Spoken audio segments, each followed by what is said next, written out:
Two. Man.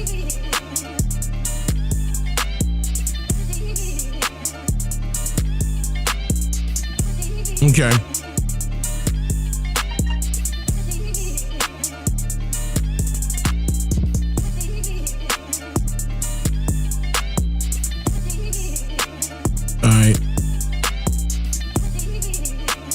All right. Think we good. We good?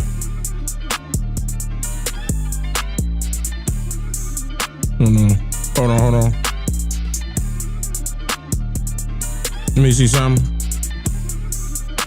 My drinks on. All right, there you go. All right. Yeah, I'm a little late. I had a bunch of stuff happen, but I'm late. I'm super late, actually. I'm gonna make up for it though. I want to go over a few things real quick, y'all. I know it's late. Y'all gonna get on me in the comments. Dane, why you go so late? You said 7 o'clock or something like that. I forgot what time I said. Probably like 6, 7, right? My bad. I'm gonna tell you the truth. I had ate something that was hot, right? And I ain't want to disturb your experience with the live stream, with me having to go back and forth. You understand what I'm saying? To the restroom, okay? I'm just saying. So I had to sit out a couple hours, get the situation situated. But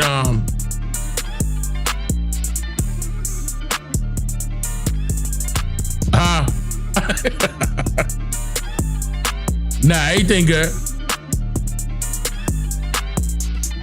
And then just like any other time after you eat, what happened after you eat some good food? What happened? Right? And so, you know what I'm saying? So I'm just telling you the truth, like I normally do. And then I woke up and was like, wait a minute. Uh-oh, what time is it, y'all?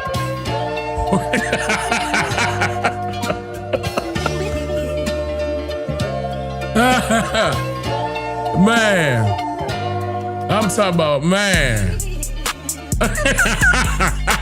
Hey, I'm telling you the truth. That's what happened.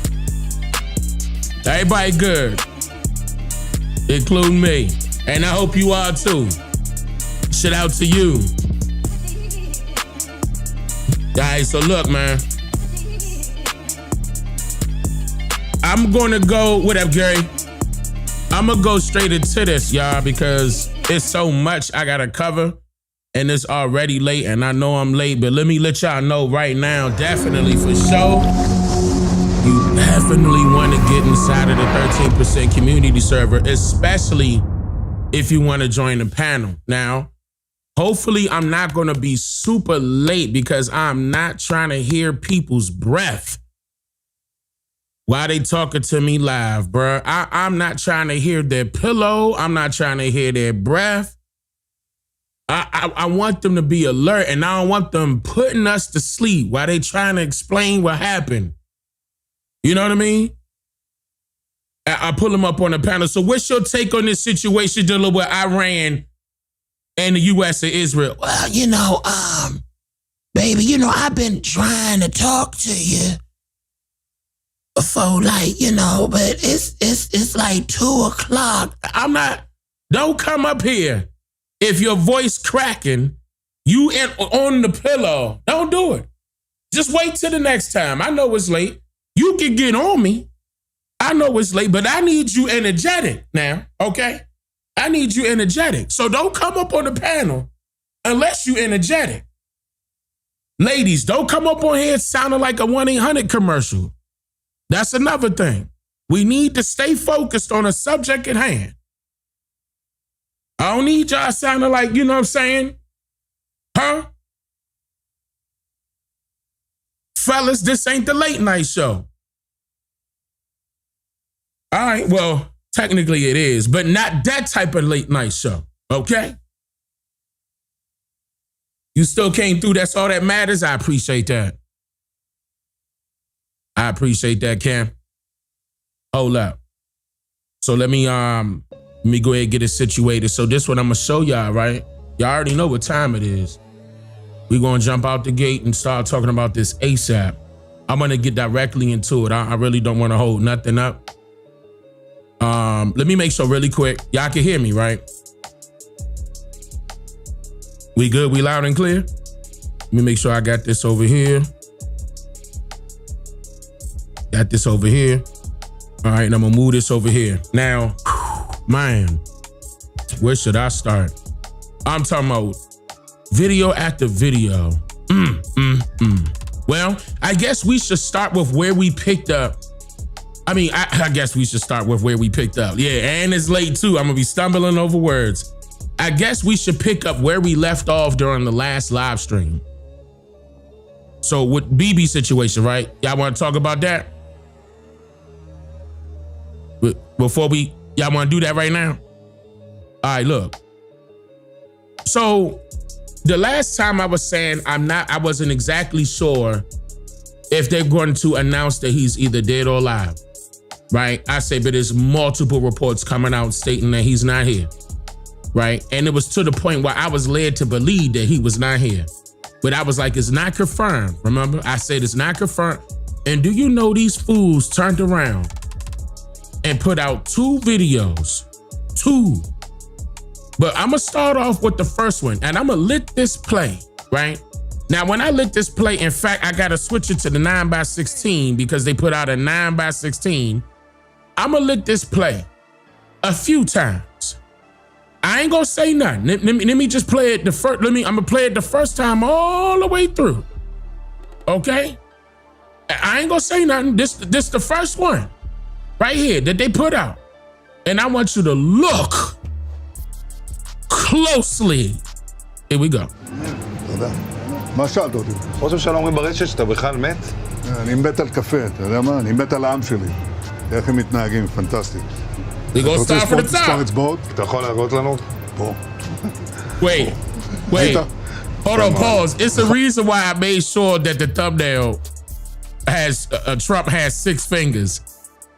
Okay, because they were saying that, Netanyahu was supposed to be trying to prove that he didn't have 6 fingers in this other video that came before this one.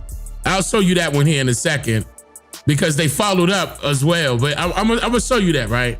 So they're trying to tell us that this is Netanyahu holding up his hands, proving that he has 5 fingers, right? So that's why I was trying to, take a jab at that. Okay, with the 6 fingers like you see in the thumbnail. Of course you get to see the 6 fingers in the thumbnail. Y'all didn't miss that, right? Come on now. But anyway, so I'm trying to, I'm just trying to, because they don't allow us to, it's like, it's so weird. They don't allow us to like poke fun at these niggas. The whole time they poking fun at each other, but people getting in trouble for poking fun at him. But we gonna do it anyway, okay? We gonna do it anyway. Because I don't think he here anymore. But anyway, look at the video. מה שאלת אותי? ראש הממשלה אומרים ברשת שאתה בכלל מת? אני מת על קפה, אתה יודע מה? This is אני what מת על they העם posted. שלי. איך הם מתנהגים, פנטסטי. אתה רוצה לספור את מספר אצבעות? As proof of life. לנו? פה. פה. ראית? יפה מאוד. לחיים. ראש הממשלה מסר לאנשים שיוצאים ומתאווררים? לצאת להתאוורר, אבל ליד מרחב מוגן. והעמידה שלכם היא מדהימה, נותנת כוח לי, לממשלה, לצה"ל, למוסד. אנחנו עושים דברים שאני לא יכול לשתף Boy, that ברגע זה, coffee אבל perfect, עושים ain't דברים מכים באיראן חזק מאוד, גם ביום הזה, גם בלבנון, ממשיכים. אתם אומרים לי להמשיך? אני אומר לכולכם, גם אתם תמשיכו. תמשיכו להישמע להוראות פיקוד העורף, כל הזמן, להישמע להוראות פיקוד העורף, וגם לראשי הערים, להיות תמיד ליד מרחב מוגן. אנחנו נקל ככל שהדבר ניתן. So bad. ותודה לך על הקפה. Oh, I'm sorry. Hold on, let me keep it to myself. Hold on, wait, wait. זה נראה לי מסוכן מאוד. Okay. All right. So chat, type 13 if you think this is AI. Type 1 if you think it's real. So I believe it to the chat real quick. Type 13 if you think this is AI. Type 1 if you think this is real. Is it real? Is real? Is it real? Is real? Huh? I ain't see one person type 1 yet. I'm waiting. Oh, one person type 1. One person. Okay. Everybody else type 13.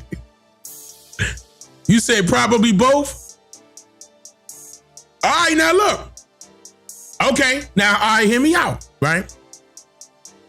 Now you the same person typing 1. It don't count twice. It don't count twice. I can see that. I'm looking at the chat. This is live. He's in his bunker. All right, now hold on. Wait a minute. So if it is real, I mean, if it,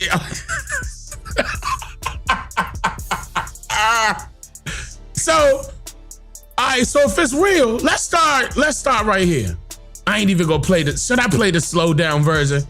Hold on, before I hit him with it, I want you to pay attention to his coffee cup right here, right? Pay attention to that coffee cup. And tell me how a coffee cup that's filled to the rim, he didn't spill the coffee not one time. בכלל מת? אני מת על קפה, אתה יודע מה? אני מת Explain על that עם part real שלי. quick. איך הם מתנהגים, פנטסטי. אתה רוצה לספור את מספר Switch אצבעות? אתה hands. יכול להראות לנו? Watch this. ראית?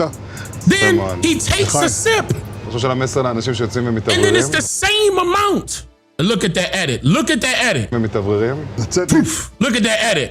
Look at the edit. ומתאווררים. לצאת להתאוורר. You saw the edit? Look at that edit. Look אני חושב at של the. המסר לאנשים שיוצאים ומתאווררים. לצאת להתאוורר. They edited. So you mean to tell me he takes a lead sip of אני this חושב של המסר coffee לאנשים שיוצאים and it's the same height? ומתאווררים. Now, I go to Starbucks. I usually don't get the cardboard around my cup. I can handle a hot cup. You know, I got a big hand. It can withstand heat, right? I hold the cup. If I'm about to walk around with the cup, why am I holding the cup with no top? Like it's a coffee mug. And then if it was just me, where's the steam? Where is it?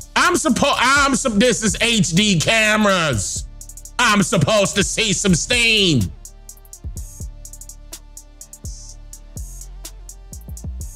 You could do all that shit all day long. Where's the steam on that coffee that was just made? Where's it? Let me see. Hold on. Let me אני look. מת על Let me קפה, give him a אתה יודע מה? chance אני to מת show על me. העם שלי. איך הם מתנהגים, פנטסטי. Where's the steam? So you mean to tell me he drank some cold coffee? You went to a cafe to drink cold coffee. You could have went to 7-Eleven to drink some. Oh wait, that would have been nah. He don't mess with the folk from Iran. He ain't walking into 7-Eleven.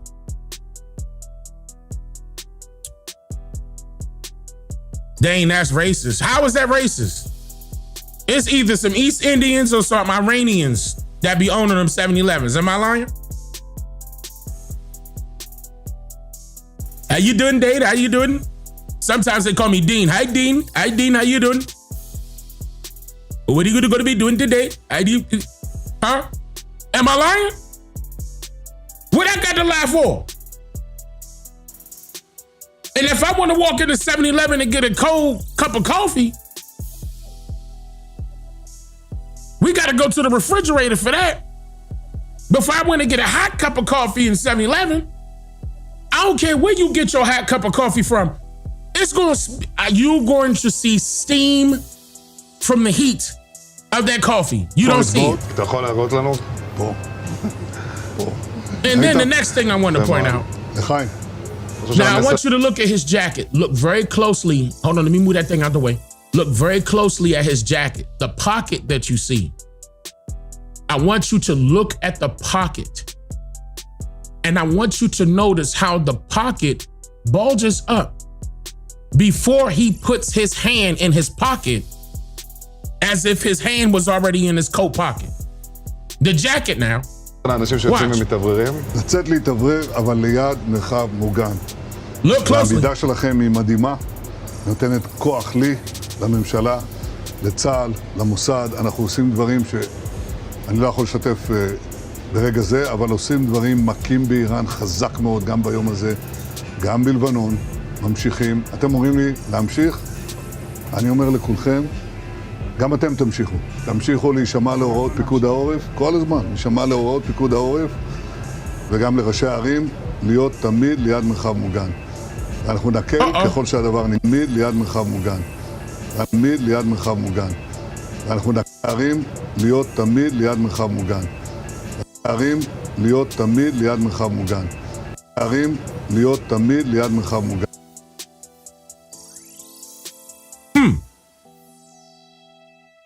Before his hand is in his pocket. Interesting. It already bulks up. Like his hand is already in his pocket.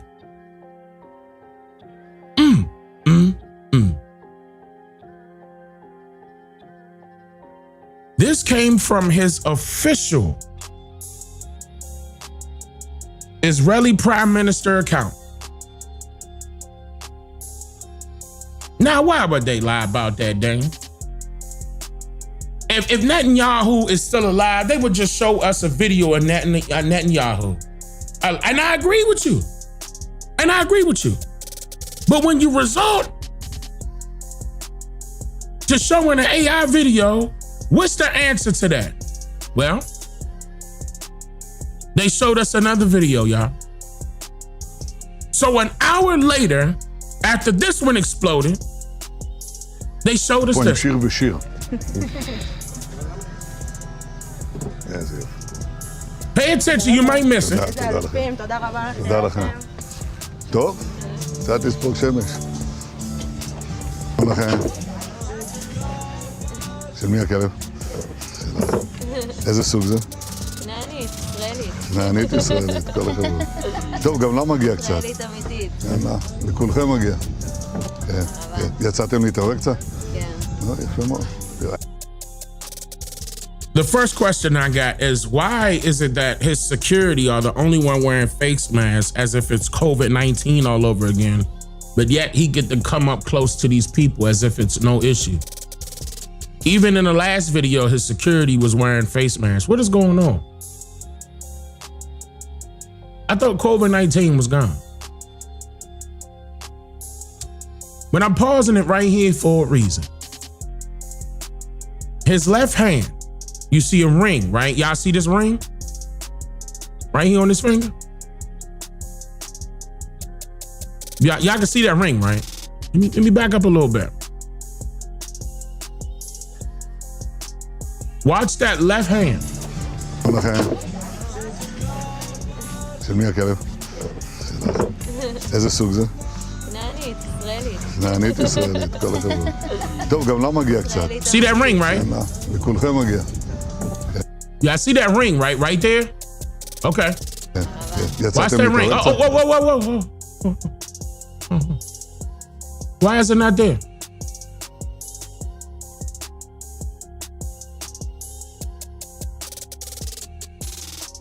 What happened? What you gonna say? It was the sun? No, Dane, it's blurry. Dane, I don't know. Where'd it go, Dane? Where'd the ring go? You tell me where the ring went. He took it off that fast? Okay. Let's go back. Let's איזה go סוג back. זה? Let's go back. נענית, ישראלית. Let's see if he took it off real quick. כל הכבוד. טוב, גם Oh, ring right there. לה Right? מגיע קצת. And then ישראלית אמיתית. יאללה, he לכולכם started מגיע. walking up. כן. Ring, and then before he even touched the chair, the ring gone. Ring still gone.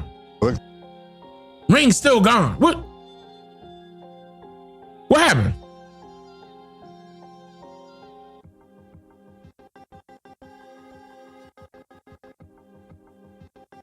So you mean to tell me the verified accounts of Netanyahu and his office. It say the Prime Minister of Israel office both put out these same exact videos, still up there right now. You can go see it on Twitter, as proof of life. Guess what, y'all? They put out 3 videos. You wouldn't even believe it. I'm about to play number 3. I'm about to play number 3. Y'all ready? Hold on. I'm about to play number 3. Hold on. Before I get to number 3, fair warning.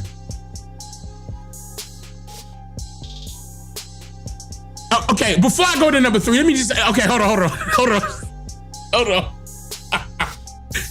Type 13 if you believe this video is real. Type 1. Correction. Type 13 if you think this video is AI. Type 1 if you think it's fake. I'm talking about this video right here. Now I'm gonna just play it all the way through. This is the second one. So type 1 if you think it's real. Type 13 if you think it's AI. Type 14 if you think it's both. Look at chat. קצת לספוג שמש. לכם. של מי הכלב? איזה סוג זה? כנענית, ישראלית. כנענית ישראלית, כל הכבוד. טוב, גם לה מגיע קצת. ישראלית אמיתית. יאללה, לכולכם מגיע. כן. יצאתם להתעורר קצת? כן. Damn, man. Wait a minute. That lady right there, how many fingers she got? Oh. Damn. How many fingers she got? And she got a ring on her finger too? Wow. Don't go too far, Dane. All right. יצאתם להתעורר קצת? כן. יפה מאוד. תראה, על ירושלים, יש משהו יותר יפה מזה? אין על ירושלים, אין, נהדר. הוא השתגע מזה. תשמע, אני זוכר את זה. אתה זוכר? קוראים לו גיא. זה היה במטוס, אוקיי, תמסרו לו דש. איזה יופי. שלום. שלום לכם. We go get deeper, גם watch. אתם יצאתם קצת להתעורר. This AI stuff too easy. מרחב מוגן, איפה את יודעת? We just getting warmed up. א' ב' זה לבדוק. כמה צעדים מכאן, נכון? כמה צעדים. יופי, זה הכי חשוב. אפשר לנצח ואנחנו נשמור על עצמנו. מצוין, זה בדיוק. Your boy out here streaming, huh? הציבור מבין את העניין. אבל הנה הפרט הכי חשוב, איך קוראים לך?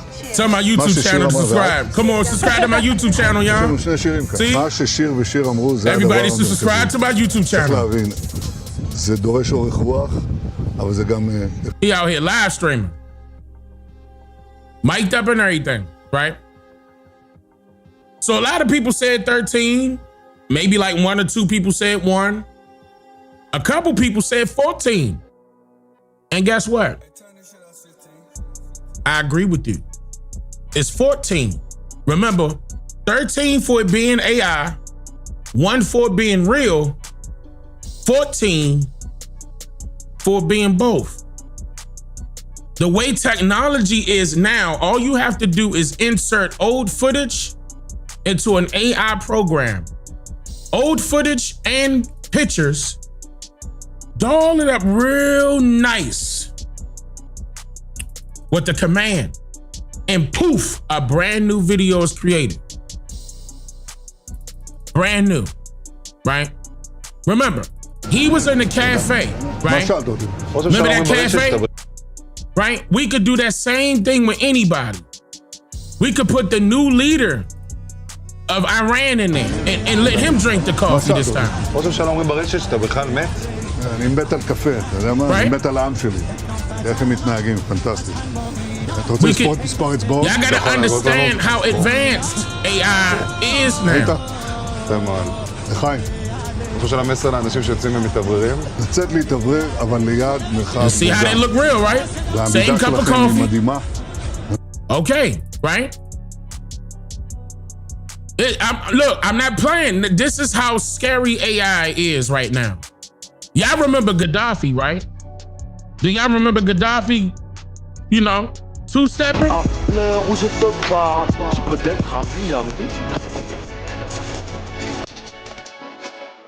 You see what I'm saying? This is what you could do with AI. Gaddafi been gone. You see what I'm saying? And that's not all. So what I'm about to show you now is the third video that they put out. And they're claiming that this is the Prime Minister of Israel, Netanyahu, addressing Iran.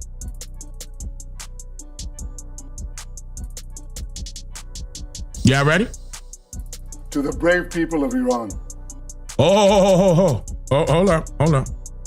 He started off by saying, To the brave people of Iran. wait a minute, this is full screen.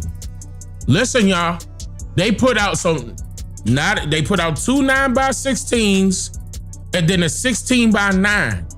And don't you dare think that this is real. I'm gonna tell you why, but let's see what he say. To the brave people of Iran. I wish you, as I do every year, a happy holiday season beginning with the Festival of Lights. It signifies the age-old belief of the Iranian people that light will triumph over darkness, that good will triumph over evil. This year, this holiday has special meaning. Celebrate it with your friends, your family, your loved ones. I take this opportunity to wish you a happy Nowruz, a year of freedom, a new beginning of hope to all of you. Y'all know this was yesterday, right? The people of Iran were celebrating that yesterday. Now, this was pre-recorded, of course, and that is so disrespectful. You're bombing an area, and you're talking about this? You talking like this to them? To the brave people of Iran, I wish you, as I do every year, a happy holiday season beginning with the Festival of Lights. You are their enemy.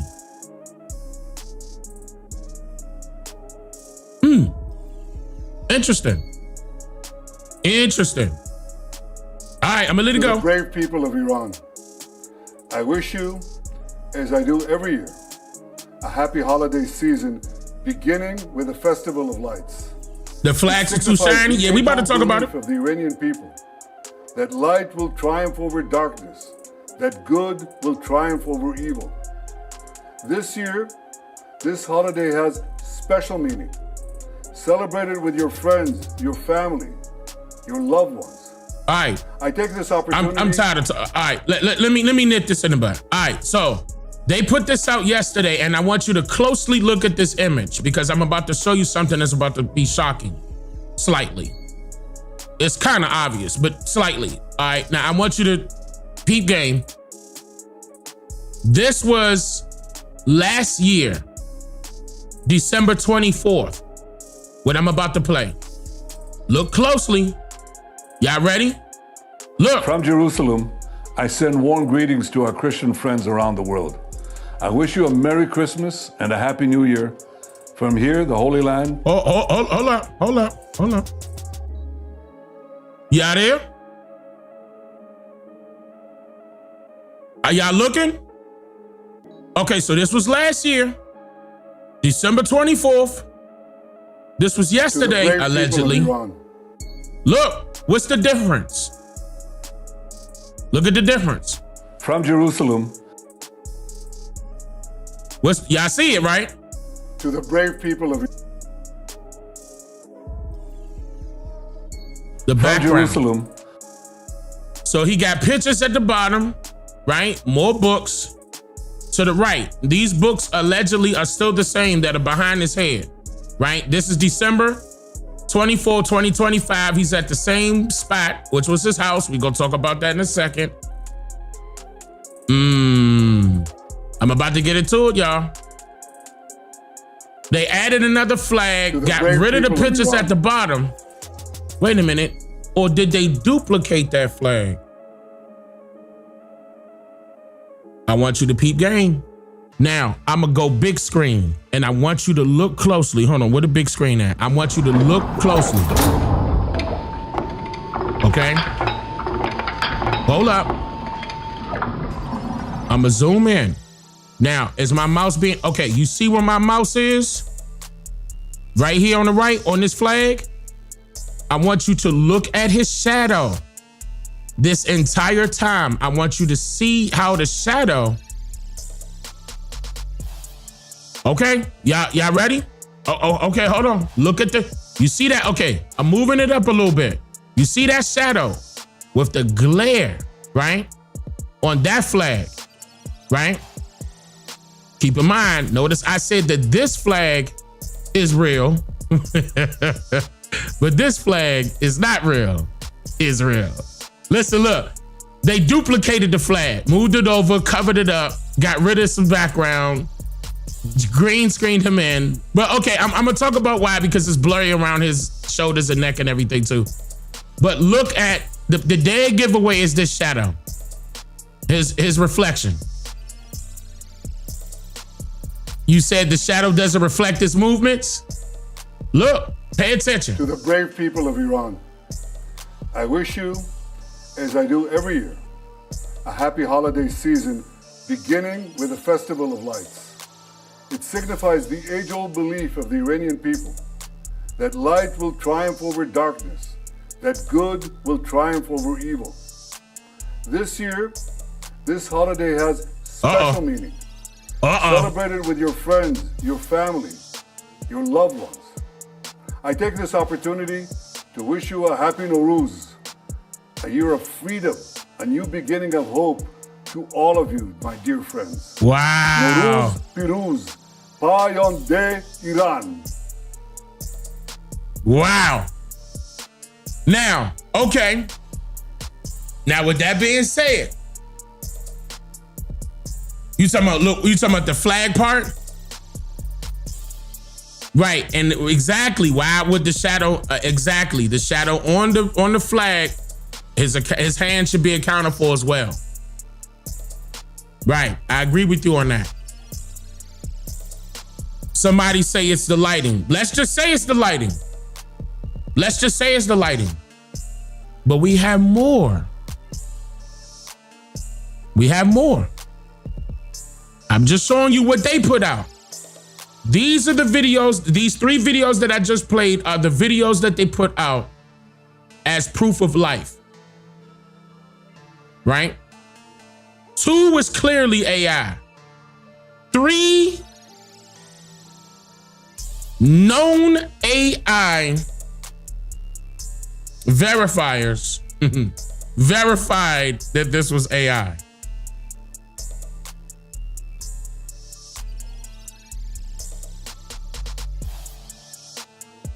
But that's neither here nor there. Where is he anyway? So let's go a little deeper. There were reports going around coming from a few sources, especially Iran, indicating that Netanyahu, there was a spot where him and, okay, let me just play it. Him and his brother were killed. Hold up. They said that he died due to injury. Nobody wanted to take him in, so he was rushed to Germany after a few hours, like at least after 5 or 6 hours. Hasn't been seen ever since. They said that happened March 9th. One source said that happened, that he died March 11th. Okay, let me back up.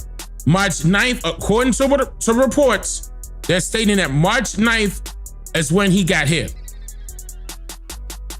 They also came out and said that his brother was in an accident.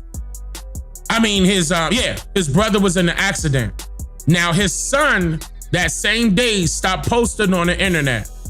March 9th. That French colonel that I played day before yesterday, or yesterday, whenever the last live stream was, indicated that he died March 11th. And that the French government was going to announce it March 15th. Yesterday was March 16th. Today's March 17th. Yesterday was the 16th. They put out these 3 videos as proof of life.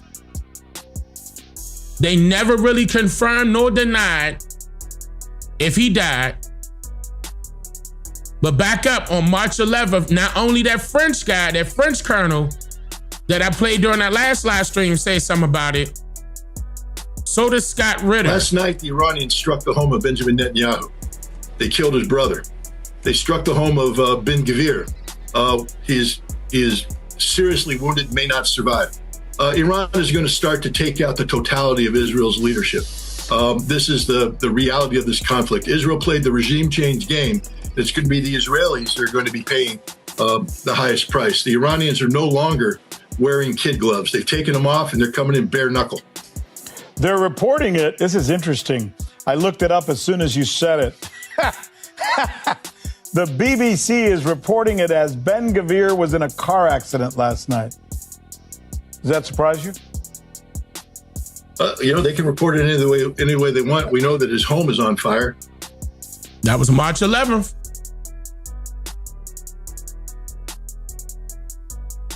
A lot of things is coming back, checking it off.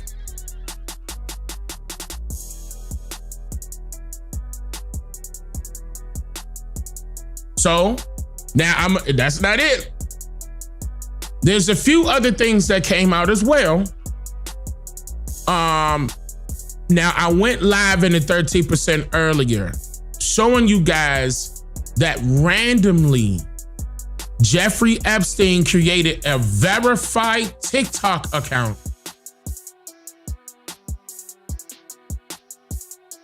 Day before yesterday. I now got to say officially day before yesterday because we already in 7. Uh-oh. You open up the door? Hold on. My wife just stepped in. Hold up. Thank you, baby. Yeah, you not routine. You know better when you come in. Hold on, y'all. Wait a minute. Come on. OCO. Yeah, thank you, baby. I appreciate that. What you doing up? Oh, you for real? Okay. Thank you, baby. I appreciate that. Okay. Oh, Lord, now I gotta answer parasocial questions.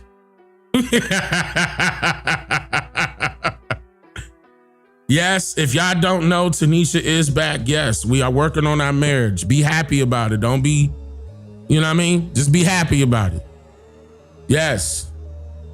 Yes.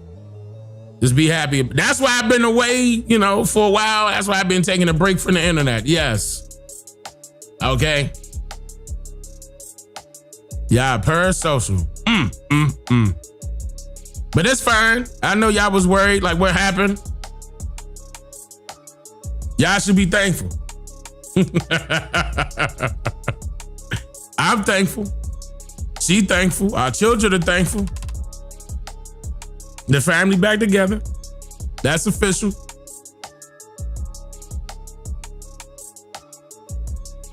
Now she about to head into her office.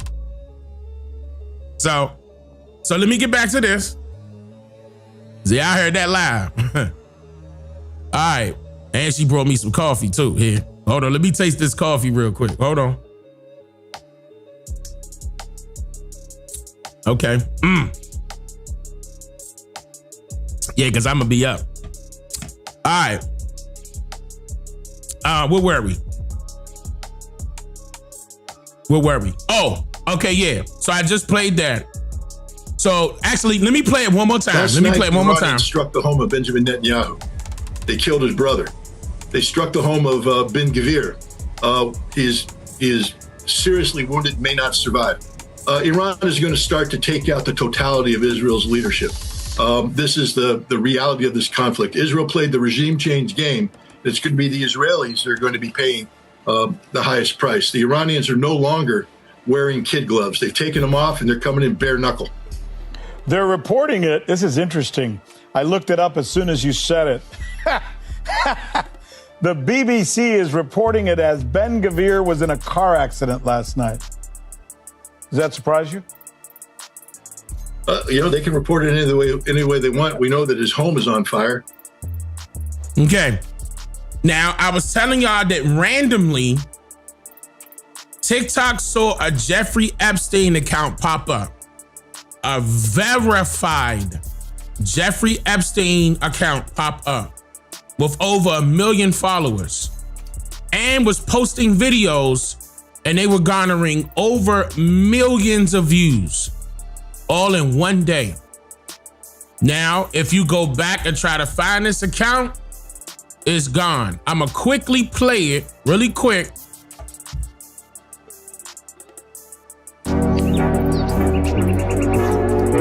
These were just some of the videos. Can't stop the tears from and I want you to, falling hold on, they got that loud ass music on it.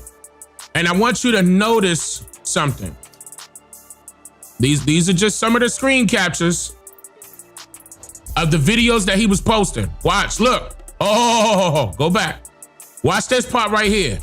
So when you go to, hold up. When you pull up the account, I'm gonna pause it right there. When you pull up the account, somebody verified in the 13% that this was an active Telegram group. I'm not telling you to join this Telegram group. I don't trust Telegram, and neither should you. Don't join it. But the description say, yes, I'm alive. 1.2 million followers. And on the left, he only following 2 people. Look, and it's verified. It said Jeffrey, verified on TikTok. Okay? And when you click it, look who he following. You saw that? I went back. He only following Netanyahu and Donald Trump verified accounts.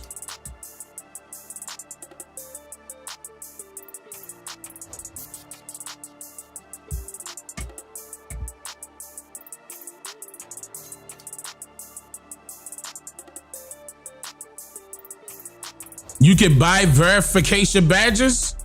I don't think TikTok got that set up.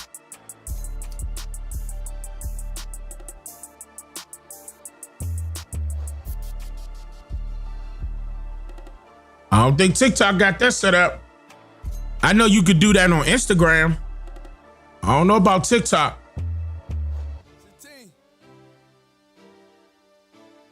$1.2 million. Now this account is gone. I'm giving y'all, I'm leaving it up on the screen to show y'all, just so y'all can write this down. Yes, this was this was day before yesterday. I keep, now we went into another day. This was day before yesterday. This happened Sunday. What's today? Today's Tuesday, right? Yes, this happened Sunday. As this was, I was gone. I went out with Tanisha. We went on a date. We went to go see that movie Undertone. I'm gonna talk about that at another time. That had a lot of hidden messages in it. Oh my goodness. Some of y'all may not want to go see that movie. But a lot of hidden messages in that. Oh, and we do gotta talk about the movie I brought up the last live stream, Mercy. We gotta talk about that. It was tons of messages in that one. That's actually relevant to what we're talking about. I'd much rather talk about Mercy. Mercy came out in January, but now y'all could go see that movie. I'm not sponsored by that. I'm not, that ain't me. I'm just saying, if you haven't seen it, sooner or later, I'm about to explain what we saw in Mercy. But that's on, I don't think it's in the theaters anymore because it came out in January. So I think it's on Prime. And I believe you still have to pay for it because it's still kind of fresh. So yeah, okay, so Jeffrey Epstein pops up, disappears, right? And I also showed you during the last live stream that they captured Jeffrey Epstein driving to South Florida. Not the AI video where he was covering his face. I'm talking about the real video that I played the last live stream. The AI videos when he was covering his face. Ain't nobody gonna do that. And it was cars coming past him at the same time with his drop top. with a girl in the car. Ain't that wasn't that was AI for sure. The one that wasn't AI, he was spotted in South Florida. Now, if you look closely, I don't know where this located at. All these videos he was posting, I don't know why, but that look a little Florida-ish to me. I could be wrong. I mean, does he have a private island in Mar-a-Lago? I don't know. I don't know. Huge piece of land. Man, that was a flag back there. You saw that? What flag was that? It's a flag right here. Interesting. I need to bring that back up and zoom in. I would have to go into my editor software. I just caught that. That's a flag right there. It looked like a dark blue. Let me stop. Yeah, it's Israel, Dane. I don't know. I would have to zoom that in. I can't zoom in on the video. Yeah, it do look a little blue. All right, so anyway, so let me jump up ahead a little bit. So Trump was talking a lot of shit today. Did y'all see that shit? No, I can't zoom in on video. I can't zoom in on video. I can only zoom in on picture. Like, okay, tell you what, if y'all really want me to zoom in right there, let me pull this over and I'll snap a picture of this and I'll zoom in right there. Y'all want me to do that? Hold on, I'll do it like that. Hold on.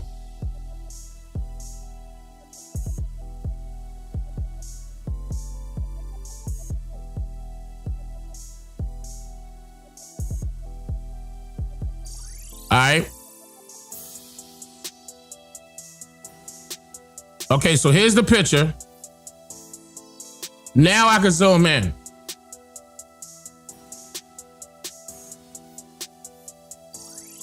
Interesting. Now I'm gonna have to put it through some software. Cause this, I don't know, y'all. It's a flag for sure. I don't know what flag that is. Y'all think that's Israel flag? I don't know. I mean, cause it seemed like white would be clear to see. It's a little blurry. I'm gonna have to put that through. We'll come back to that. We'll park that. I'm gonna come back to that. I'm gonna have to put that through some software to verify. Y'all saying Greece, Argentina? No. You know why though, Levante? Because somebody may know that flag right off the break, and that can help me when I start looking it up. You know what I mean? Couple people saying Greece. So, okay, here we go. Now, I want to show y'all what Trump was saying really quick. Let's run over that real quick. Because Trump was talking big shit. But I want you to notice something. Hold on, let me skip up. This was yesterday. Let me skip up to Trump. Okay. So Trump started talking. Now, you know how some of y'all might have saw clips of this. I'm not gonna, I hope I don't have to play the entire thing. I think he got right to it, but I like to have the entire thing because I don't want to play clips. I actually want to hear what he's saying before they clip it up to make it seem like it's something else. Again, that's not me taking sides. That's me actually wanting to hear what he said exactly. The Air Force is gone. The Navy is gone. Many ships have been sunk. Okay, wait a minute. He went right in. All right, here we go. Obliterated. Okay, hold, wait a minute. Damn, Trump, he went right to talking shit. Hold on. Let me back up a little bit. All right, so here he go. He's sitting down. We got rid of them. Obliterated. No place like the White House. Do we agree? Right, Mr. Kraft? No place like the White House. Thank you very much for being here. Appreciate it. And I don't know why you people gave me water. I'm never going to touch that water. General topics. This is a board meeting for the Trump Kennedy Center, but we'll go into a couple of other things that we have the media present. Your man got notes. Present, unfortunately. I got to read a script. You know that. Constantly. Listen to me closely. And look, I'll say a few words about what's happening in the Middle East. And if you have a couple of questions, we'll do that, and then we'll get on with our board meeting. So, thank you very much for being here. We have that's the script. A wonderful group of very, very smart, talented patriots at this table. Our powerful military campaign to end the threats posed by the Iranian regime continued in full force over the past few days. Damn, they bro. have been literally... I thought you ended the... Okay. Which one is it, Trump? I thought it was over with. I thought it was 100% gone. Like you said. Now all of a sudden, y'all continue. We continue to obliterate Iran. We have the best missiles, the best military. Y'all lying. Obliterated. The Air Force is gone. The Navy is gone. Many, many ships have been sunk. Americans calling you war-fighting ships, Trump. but I guess they didn't know how to use them. And anti-aircraft is decimated. Their radar is gone, and their leaders are gone. Other than that, they're doing quite well. What? They've been a terror for 47 years. And now, I guess, the world, through the United States, with the help of Israel, is doing what should have been done many years ago. Should have been done many years ago. Since the beginning of the conflict, we've struck more than 7,000 targets across Iran. And these have been mostly commercial and military targets. We've achieved a 90% reduction in their ballistic missile launches and a 95% reduction in drone attacks. The missiles are trickling in now at very low levels because they don't have too many missiles left. We've also attacked the manufacturing plants, where the places where they manufacture the missiles and the drones. And that's going on today. We just hit 3 of them today. And it's getting very hard for them to manufacture. More than 100 Iranian naval vessels have been sunk or destroyed over the last week and a half. That has to be some kind of a record. Additional strikes continue to launch from all directions every single hour. And as you know, we attacked Carg Island and knocked it. And I'm going to be playing both sides, y'all. I'm going to play both sides. Destroyed everything on the island except for the area I am unbiased. Where, the oil is, I call it the pipes. We left the pipes. We didn't want to do that, but that we will do that. We can do that on 5 minutes notice. It'll be over. But for purposes of someday rebuilding that country, I guess we did the right thing. That's the second time threatening the nuke. It may not nuke. stay that way. Just one simple word and the pipes will be gone too, but it'll take a long time to rebuild that. See? We are aggressively dismantling Iran's defense industrial base, and ability to rebuild its missiles and drone capability is getting down to close to zero.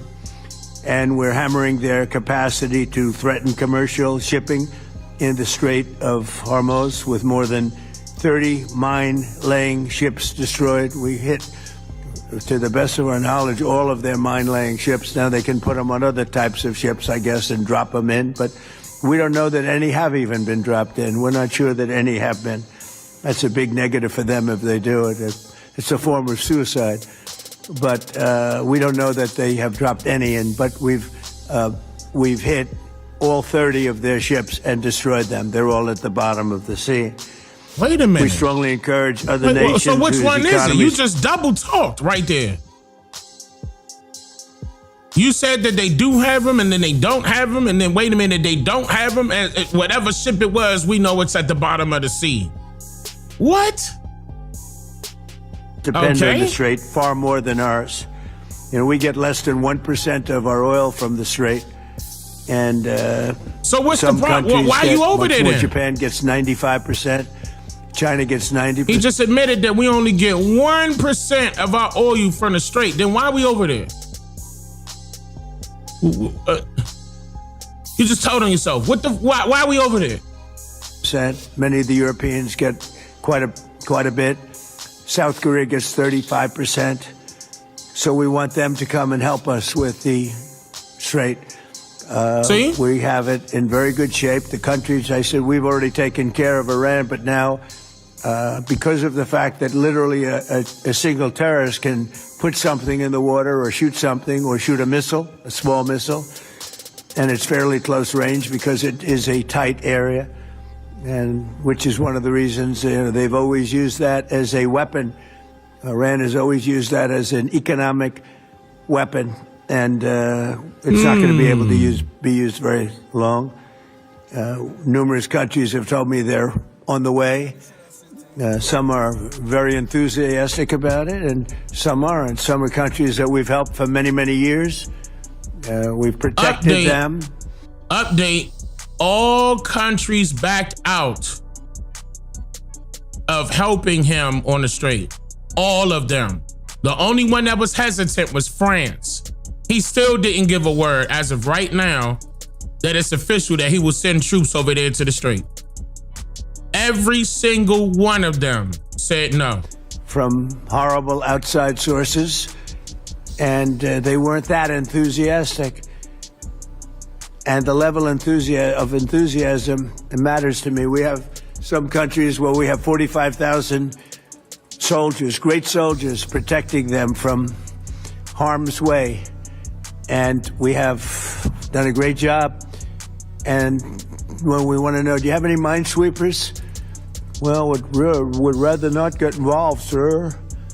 I said, for 40 years we're protecting you, and you don't want to get involved in something that is very minor? Why? Very few shots going to be If it's very minor, why can't, I thought you said the military decimated 95%, 90%. What? Why you need other people involved? Did you win or are you losing, Trump? Did you win or are you losing? Sounds like you lost. Sounds like you're losing. It sounds like innocent lives are being taken for no freaking reason. Taken because they don't have many shots left. But they said, we'd rather not get involved. I just want the fake news media and everybody else to remember that was said, because I've been a big critic of all of the protecting of countries, because I know that we'll protect them. And if we ever needed help, they won't be there for us. I've just known that for a long period of time.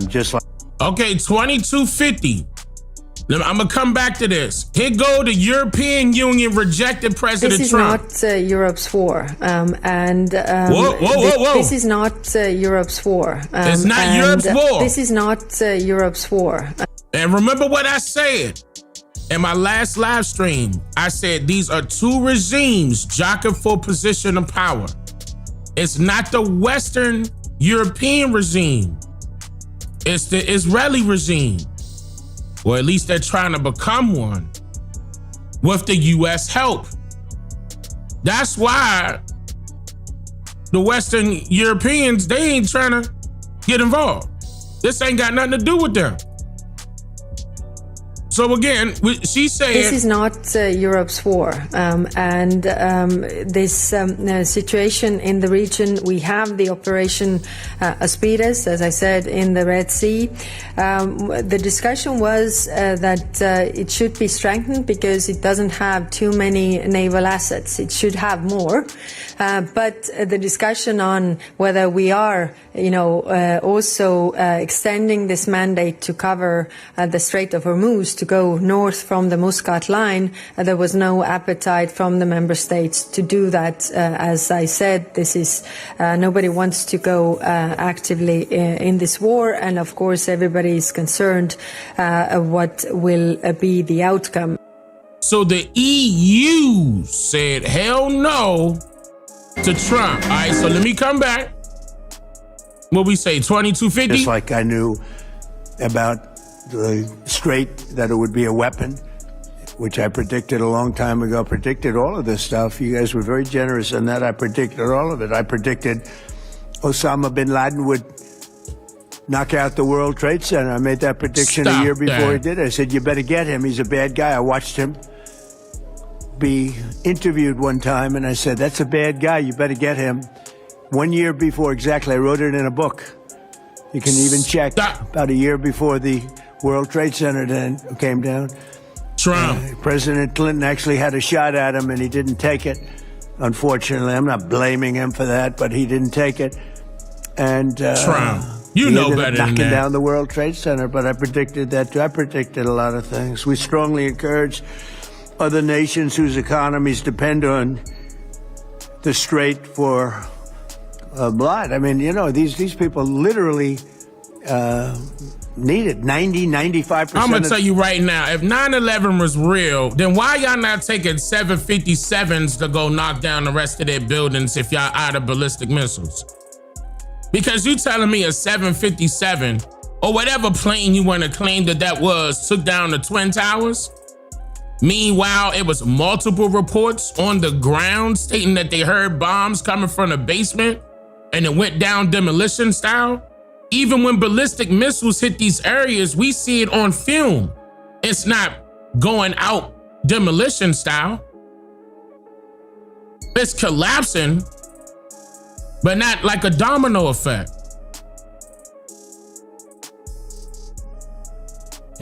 I don't like this government. I don't. I can't wait till our people hit the. I'm gonna go a little further. Some people not gonna like how far I'm about to go tonight, but I'm gonna go a little further too, because y'all need to see that they've been lying about Iran, and so has Trump. And I'm gonna point that out too. Trump been lying about Iran, saying that they put out AI videos about what they doing over there. I'm gonna get to that. Their energy or their oil comes out of the Strait, and they should be in here very happily helping us. And it's incredible. We have such great, we're number one in oil by double now. We drill, baby, drill. We're double any other nation. And it's going to be soon triple any other nation. And that doesn't include Venezuela, who's been great. By the way, the relationship with Venezuela has been fantastic. Oh, man, that is so crazy for him to say. You captured the president of Venezuela. You working on getting Cuba. You were trying to get Greenland. If Netanyahu dead,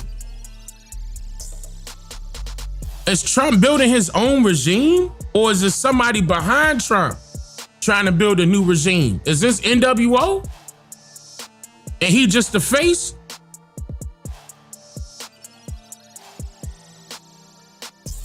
We know Netanyahu, that's not even his last name. We know he went to school in Pennsylvania.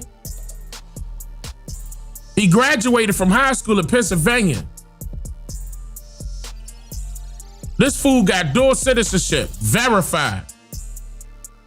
What you mean he from Israel?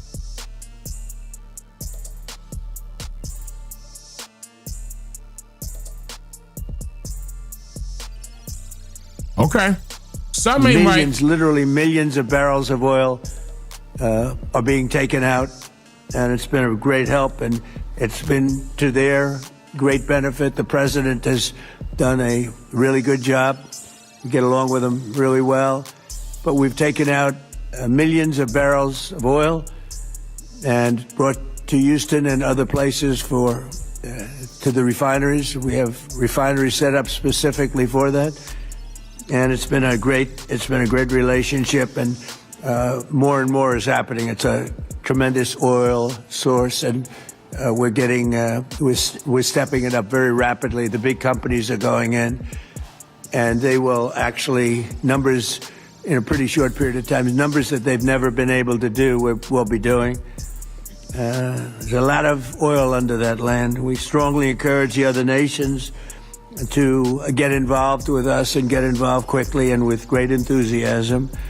I have that from a number of them, and I'd like to say their names, but frankly, I don't know if they would want me to or not, because maybe they don't want to be targeted.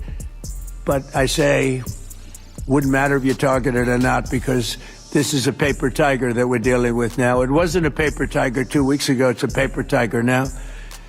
So now we're going to get down to the reason. We'll take a couple of questions in a moment. London, thank you for becoming a member. Down to the reason we're here today. Actually, this was set up a long time ago. It's the Trump Kennedy Center. Over the past year, we've made incredible strides to restore the true purpose and prestige of this revered institution. Narcissist? Together, we're going to ensure it remains the finest performing arts facility of its kind anywhere in the world. So blah, underneath blah, blah. that nobody uses. Little ones, tiny theaters that cost like $300 million. And the money was spent incorrectly, wrong. We're dealing with some networks on the possibility of renting those little theaters. Nobody's going to use them. They want the big halls. The halls are going to be incredible. They're in bad shape. Pretty happier that he was no longer going to be the ambassador to Germany. He was difficult for them. He was not your typical ambassador. He was the opposite. He would do what was best for the United States, not for Germany. And I want to tell you, he did a great job. So good that I put him in charge of a thing called intelligence. And something he didn't really want to do, but he did it, and he did it incredibly well. There were a lot of leakers. He found out the leakers.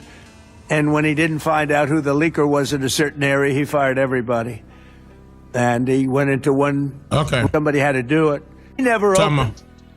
I mean, right now, we have a wonderful Kevin, a wonderful new head of the Fed coming in. I don't know if he'll ever be able to occupy this complex that was destroyed by Jerome Too Late Powell. I call him too late because he's always too late with interest. Should cut interest rates. He should cut them right now. They should have a special meeting. What's a better time to cut interest rates than now? A third grade student would know that. But that's a terrible thing. But what I do is I build great stuff. And what we're going to do is, right outside. In fact, if you look behind me, see the nice gold curtains? If you want to look into a nice foundation and you want to see a lot of work, very deep, very, very deep for specific reasons, we have a magnificent ballroom being built, because this is the biggest room and it holds like 98 people. Usually what they do is they would be about 4 or 5 inches over their shoes. This was not good. And it rained a lot. So spectacular building, and he knows Trump builds a spectacular building. I'm just double checking to make sure that he's not going to talk about this again. He will vote for the proper thing, but it's good to have you both here. Close it, putting new marbles in, beautiful. We've made incredible strides to restore the true purpose and prestige that this building will. He's still talking very about badly rusting. I mean, these are columns that are holding up a building, but we're looking very strong. Within a number of hours, they took him to Walter Reed, emergency surgery. The man has a new lease on life. He acts like he's 30 years younger, and he walked into the conference meeting, and we thought we'd seen a ghost. And I spoke. But too, it was bad because I needed his vote. The people, they're helping me with people right now. People that are very sick are like they're miracle workers. And I said, I have to call them. And I called the 2 doctors. They're both in a long while. Go ahead. Well, because with that particular ailment, the faster the better. That's the only thing I know about it. The faster the better. She's going to do it immediately so from it a looked financial standpoint, but also from a physical standpoint. Necessary maintenance has been ignored. The programming. Hold on, because the clips that I saw he had to come spin around and come back to that topic, because I still didn't hear. We're going to have a little bit of a celebration, not a big deal, but a little bit of a celebration on July 4th. We'll have a little party. I'm going to stop right here. One of them was, let me double check. Because the Middle East will be gone. Israel will go first, without question. And they'll certainly take a shot at us. Okay, so you know what it was? He was asking, wait. They were asking him questions. Hold on, let me go back to the live one. So it was at the time when they were asking him questions. All right, so when he said he was going to take questions after all this. So hold on, it got to be right. Say that We built the greatest military in the world, and we protect people. And if we need their mine boats, or if we need anything, any piece of apparatus that they may have because of a situation that they have, they should be jumping to help us, because we've helped them for years. Stay out of war. Help! Here he go with the help. Can you tell us if you spoken with French sound like President you want Macron anything, Trump. about the coalition to reopen the Strait of Hormuz? Have you been speaking with the French President? What does that mean? Have you been speaking with the French Have you been president? speaking with the French President Macron about the coalition to reopen the Strait of Hormuz? Yeah, I have spoken to him. He's been on a scale of 0 to 10. Iffy, I'd say right? he's been an 8. Not perfect, but it's France. In other words, he just took a shot at France. Are you confident that France will help with the reopening of Strait of Hormuz? Yeah, I mean, sure. I think he's going to help. I mean, I'll let you know. I spoke to him yesterday. I don't do a hard sell on them, because my attitude is we don't need anybody. We're the strongest nation in the world. We have the strongest military by far. So why are you asking for their help? But it's interesting. I'm almost doing it in some cases, not because we need them, but because I want to find out how they react. Because I've been saying for years that if we ever did need them, they won't be there. Not all of them, but they won't be there. I was very surprised with the United Kingdom, because the United Kingdom, 2 weeks ago, I said, why don't you send some ships over? And he really didn't want to do it. I said, you don't want to do it. We've been with you. You're our oldest ally. And we spend a lot of money on, NATO and all of these things to protect you. I mean, we're protecting them. We're working with them on Ukraine. Ukraine's thousands of miles away, separated by a vast ocean.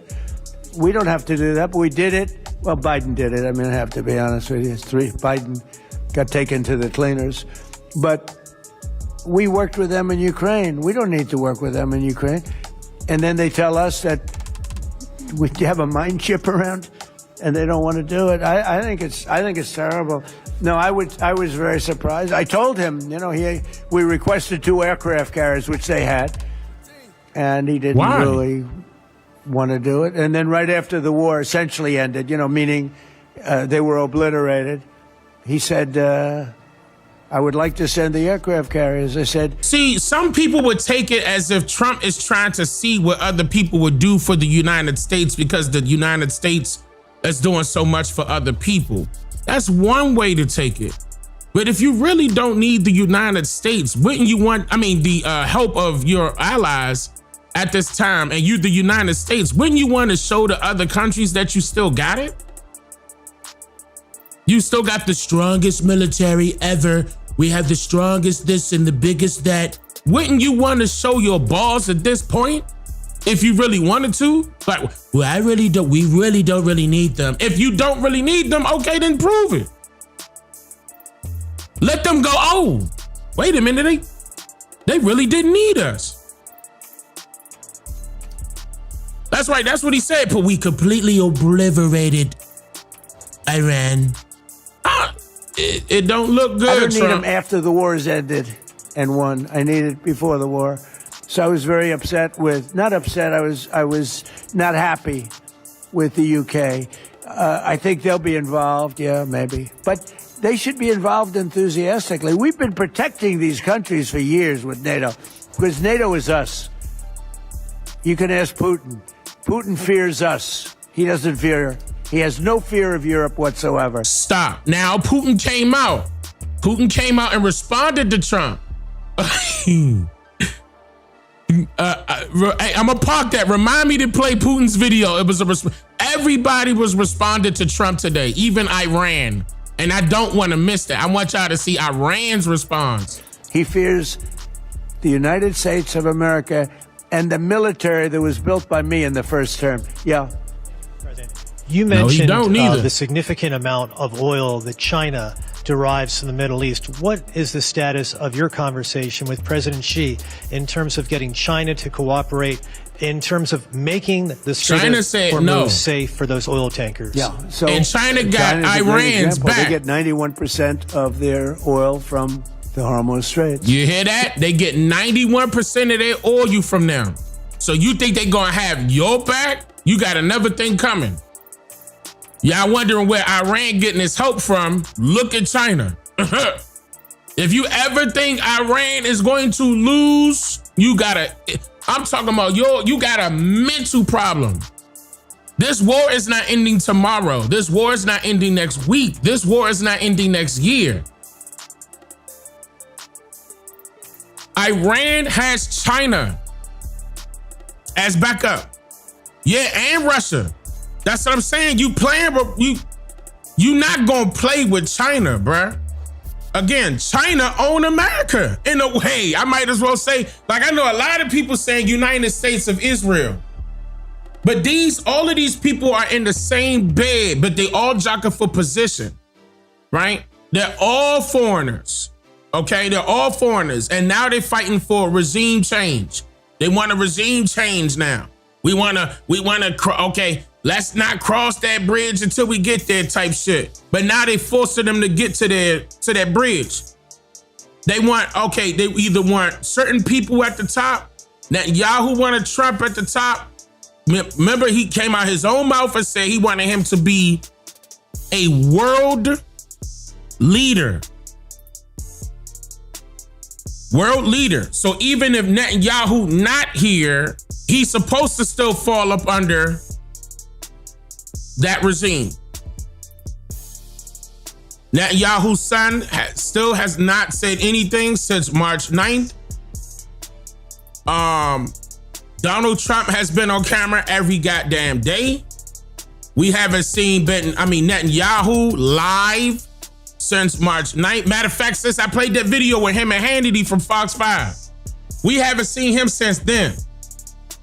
Now, I'm going to come back to this 5931. I'm going to come back to this because I want to play what Iran was saying. This is their lieutenant colonel right here. A reminder to the corrupted island man. The ground wait, right here. To the President of the United States. The outcome of war cannot be determined by tweets. The result of a war is determined in the field, the very place where you and your forces do not dare to approach, and you can only talk about it in your tweets. It's better to name this war as Epic Fear instead of Epic Fury. He said it's better to name this war Epic Fear instead of Epic Fury.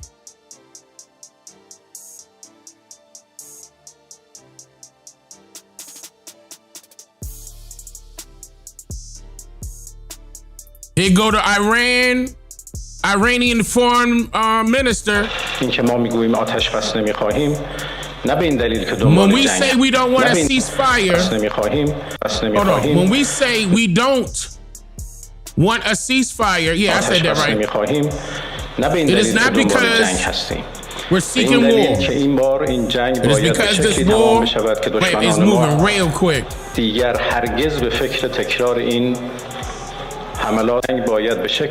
It is because this war must end in a way that ensure our enemies never again think of repeating these attacks and aggression. And I think they've already learned a valuable lesson. This was yesterday. They realized what kind of nation they're dealing with. Not one. Hold up, wait a minute. That was a little quick. They realized what kind of nation they're dealing with. One that won't hesitate, here we go, to defend itself and is ready to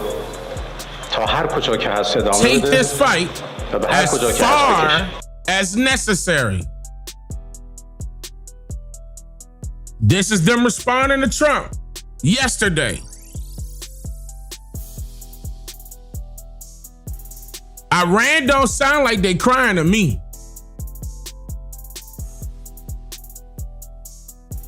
Here's some videos of Orthodox. Okay, I'm gonna put quotation marks up because y'all can't see me. I'm not on camera just yet. I will be soon. I'm gonna be on camera. Once I'm on camera, I'm gonna be on camera from that point forward. But I'm putting quotes up right now. I'm putting the quotes up. These are videos that Israel don't want y'all to see of so-called Orthodox Jews versus so-called Zionist Jews, or whatever y'all want to call them, mofos. Hold up, let me go to 9x16.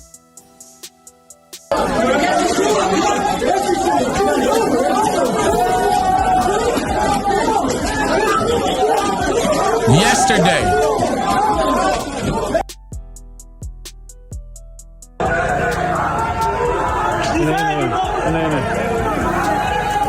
In Jerusalem. Tel Aviv. Sorry about that. Tel Aviv. And he got a baby right there. And they doing all that, and they don't care. Look, he had a baby that whole time. They doing all that while that guy got a baby walking down the street here. Now, this ain't it. It's a lot of people coming out standing against Netanyahu. Okay, that call himself a Jew. Now, I want to play something else really quick while we on that topic of Netanyahu. Real quick, I want to play. This is, let me make sure I say her name correctly. I'm going to try to say her name correctly. I may butcher her last name. She's former U.S. intelligence officer. Her name is Josephine Gilbo. I believe her last name is pronounced Gilbo. Former U.S. intelligence officer. And this is her take on Israel. For 1 year, I have watched Israel burn children alive. You don't care about veterans. You don't care about American values. You are destroying this country. Shame on all of you. May God give you the moral He was right the courage. first time. She said this company. You was right the first time. You don't care about American values. You are destroying this country. Shame on all of you. May God give you the moral courage. May God give you the moral courage to do the right thing. May God give you your heart. Please. Shame on you. We need veterans from California all the way to New York to stand against what we are witnessing right now. Your voice is so powerful. All right. So, former U.S. intelligence officer standing up.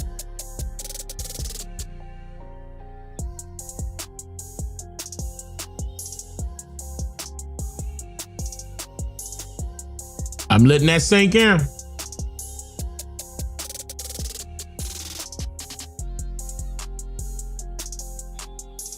Now here is, wait a minute, they're gonna say his name. His name is Thomas Gold. Or Good. He's the Irish member of the parliament. Irish member of the parliament. Here we go. The photographs and the pictures and the videos that come from there. 2024. And you hear the screams of people screaming as the Israeli government burned men, women and children alive. They burned them alive. And the world stands by while 15,000 children are being slaughtered. 35,000 men and women and children. And it's unbelievable. The genocide that's happening. A child with no head. A child with no head. And the Israeli government say it's a mistake. A mistake. I hope that Benjamin Netanyahu burns in hell the same way them children and their families burned. I hope him and his generals and the far-right government in Israel, that when their God finally brings him to the resting place, that he deserves to burn in hell. Because what is happening now, not alone is it apartheid, not alone is it atrocity and a war crime, it's just horrific. It's just horrific what they're doing. Where is their soul? Where is the soul of the Israeli people that allows their government to do this to children? Where is their humanity The Israeli people, the Jewish people, after everything the Jewish people have suffered down over the decades, that they would allow their government to do this to other human beings. Human beings. But in the eyes of Netanyahu and this far-right Israeli government, Palestinians are human beings. But today here, the Irish people say, we recognize Palestine. We recognize that they are human beings, just like every one of us. Shame on Israel. Shame on what they've done, and will never be forgotten. 2024. Now, this was yesterday. This was a guy. I'm going to grab his name really quickly. I want to get his name. I don't know if I should share his name or not, but I want to give him credit because he did this on his own. But I'm going to just tell y'all right now, if they do anything like as far as like get rid of his Instagram, then you know why. But his name is The Dutch Revert on Instagram. The Dutch Revert. The Dutch Revert actually took it upon himself to follow Bibi Netanyahu's plane. Watch this. After the video I made yesterday that's already over 5 million views, a lot of you had the question, how do I know that he was put in a medically induced coma before flying to Germany? Well, let me tell you. What you're watching behind me are the flight details of the Wing of Zion, the aircraft for Bibi Netanyahu. But watch this. So the aircraft takes off from Tel Aviv. There we go, takes off. And then does this for about 4 hours. Why would the Wing of Zion be circling the coast for about 4 hours? Well, the only thing that comes to mind for me is they are here putting him in the medically induced coma and trying to stabilize him along with probably some other victims. So I went to ChatGPT and asked ChatGPT, hey, give me some more information about this plane. So I asked, what's the registration flight number of this plane? And ChatGPT went, 4X ISR, Wing of Zion. As you just saw in the video, same code. All right, let's keep going. I then asked, is there a hospital on board the plane, i.e. a hospital equipped well enough so you can stabilize someone and put them in a medically induced coma? Yep. Let's continue. All right, let's have one more look.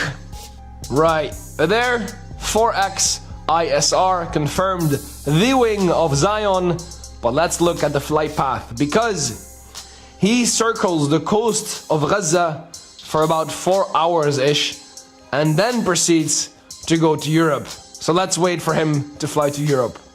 So after being stabilized inside the plane, he is then moved to Europe. Cyprus rejects him. They were like, you are not welcome here.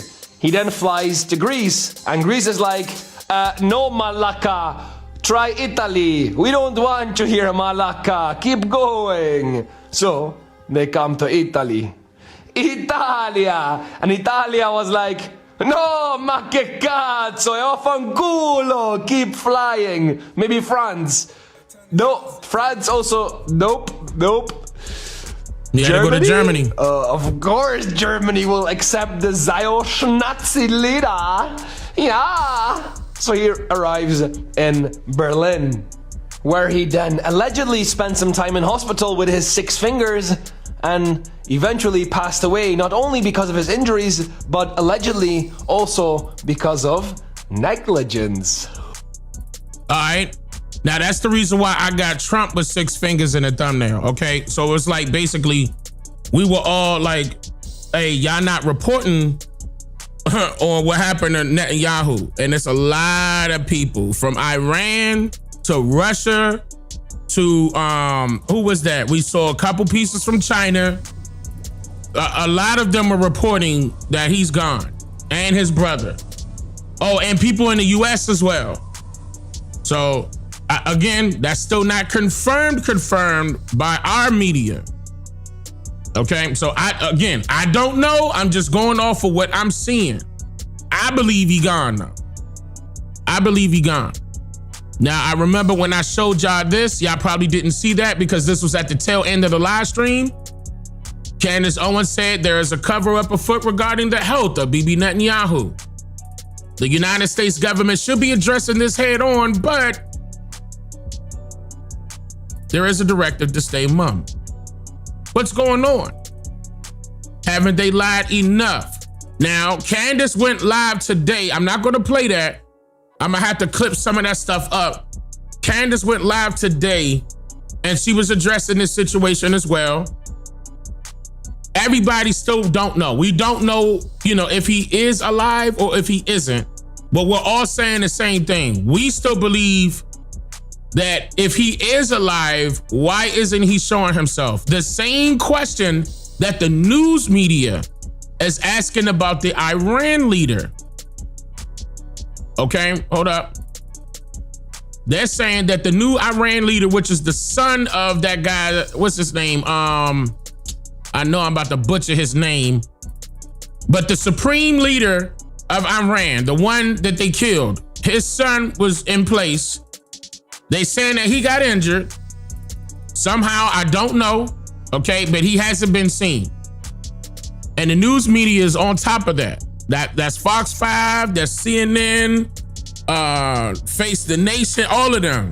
CBS, ABC, and speaking of which, before I play that, I want to play something that Trump said when he was on the plane day before yesterday, before he got down there to the Kennedy Center. Hold up. He said this when he was on the plane. They want to negotiate. Oh, wait. Let me make it big screen. 1 second. I'm going to go on this side. I'm going to push it over to this side. All right, here we go. Now, I think this may be a little bit bad audio here, but I'm going to try to let you hear. They want to negotiate. They want to negotiate badly. I don't think they're ready. Just on what I'm hearing. They want to negotiate badly, as they should. But I don't think they're ready to do what they have to do. But I think they will be ready at some point. But we're doing very well with respect to that whole situation in Iran. We are talking to other countries about working with us on the policing of the strait. So this was before the Kennedy Center meeting. If we do, that's great. And if we don't, that's great too. But remember, like as an example, in many cases, the NATO countries, we're always there for NATO. We're helping them with Ukraine. It's got an ocean in between us. Doesn't affect us, but we've helped them. It'd be interesting to see what country wouldn't help us with a very small endeavor, which is just keeping the strait open. That, by comparison, it's small because Iran has very little firepower left. Their missiles are down to a low number. You see, they're shooting very few of them. You know why? Because they don't have very many of them. And because we've decimated their manufacturing capability. I don't believe him.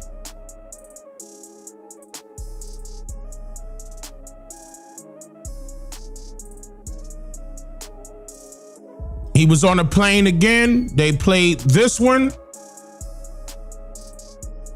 And he said some interesting words right here. Hold up.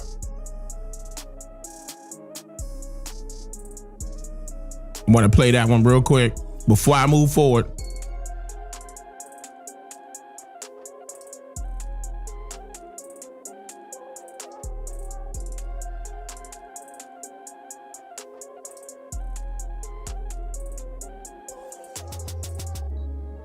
Yeah, that was the part I was looking for in his press conference. So I'm going to just end up playing the clips.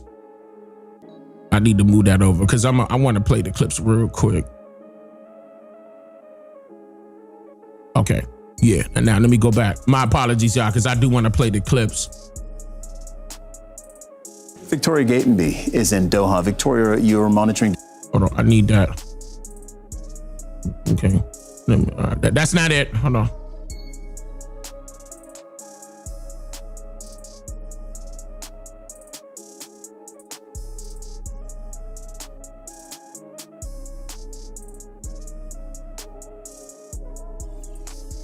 Okay.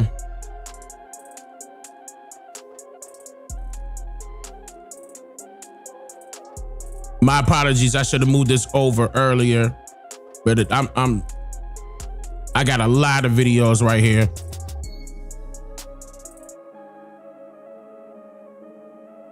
All right, here it is. Oh, one other thing that was AI generated.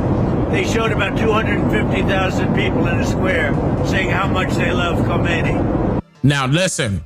Now what he's referring to, and I'm getting ready to play that video too, because I played that during the last live stream. Actually, let me make sure I got that folder up really quick. Now I'm gonna play that again so y'all can hear, just in case y'all didn't hear what he said, because that is very important about what I'm about to play next after I play the video that he's referring to. So what he says is, listen closely. Oh, one other thing that was AI generated. They showed about 250,000 people in a square saying how much they love Khomeini. Totally AI generated. It never took place. The media knew it didn't take place, but they built it up like they have great support. They don't have support. And that whole rally that they had 4 days ago, that they said was fake. It was AI generated. AI can be very dangerous. We have to be very careful with it. But the rally, because I was actually surprised to see, because I know how much the people hate this leadership. This leadership has destroyed the country. The rally that everybody, including ABC fake news, your network is the worst. But everybody put that rally on. Like, oh, and even I was surprised. I looked. It turned out, I found out today, it was a totally AI-generated fake news story. All right, so that was day before yesterday, before he landed at the Kennedy Center. Notice he still had on the purple tie. So to go back, I'm gonna show you the video that he's referring to. He's referring to this video. Experts met in secret and appointed a new supreme and leader that is, who will now lead the country's response to U.S. and Israeli strikes. Erica Brown has the details from the White House. Hold up, right here. He's talking about this. Thousands of supporters of the Iranian regime rallied in Tehran and pledged support for the newly appointed supreme leader, Ayatollah Mujtaba Khamenei, the son of the former supreme leader. Now, hold on. I'm gonna ask y'all a question. I'm gonna play that again. Let me play this again really quick. Does this look like AI to y'all? Thousands of supporters of the Iranian regime rallied in Tehran and pledged support for... I'm gonna stop right there. Does that look like AI to y'all? If this is AI, type 13. If this is, yeah, I'm gonna keep it the same way. If it's AI, type 13. If it's real, type 1. If you think it's both, type 14. So I'm gonna come back a little bit. So if you think it's AI, type 13. I'm gonna keep it the same way we did the last time. Everybody's saying 1 this time. Thousands of supporters of the Iranian regime rallied in Tehran and pledged support Trump for is the saying newly that this appointed was supreme AI, leader, y'all. Ayatollah Mujtaba Khamenei. Now here's another thing I want to show you before I go back to that. Trump was saying all that stuff was AI. Those people were not out there celebrating the regime change. Okay. Now a few people are in America also stating that they're speaking with Iranians. Hear me out. That they're speaking with Iranians, and those Iranians are against this particular regime. But when you go back, I'm gonna tell you right now, that scene right there says a lot. And I said this during my last live stream, this scene is a lot larger than the Million Man March that we had here in Washington, D.C. I'm talking about, he said 250,000 people were out there. I don't know if that number's correct. That, I'm talking about every single corner is covered with people. That looked like it's more than 250,000, in my opinion. But at the same time, Trump's saying that this is AI. And at the same time that he was saying that this was AI, that's when we got the AI videos of Netanyahu. Not 1, not 2, but 3 AI videos of Netanyahu. And he still had on that purple tie.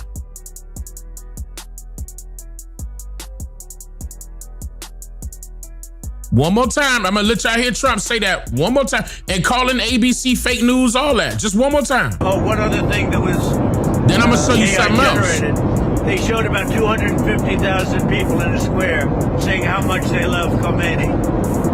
Totally AI generated. It never took place. The media knew it didn't take place, but they built it up like they have great support. They don't have support. And that whole rally that they had 4 days ago, that they said was fake. It was AI generated. AI can be very dangerous. We have to be very careful with it. Right. So you mean to tell me that the news, not only just ABC, who he blamed, all news media stations were replaying those videos. Trump, the only one saying that was AI. He said he found out yesterday. So the day that he was talking about was that Sunday.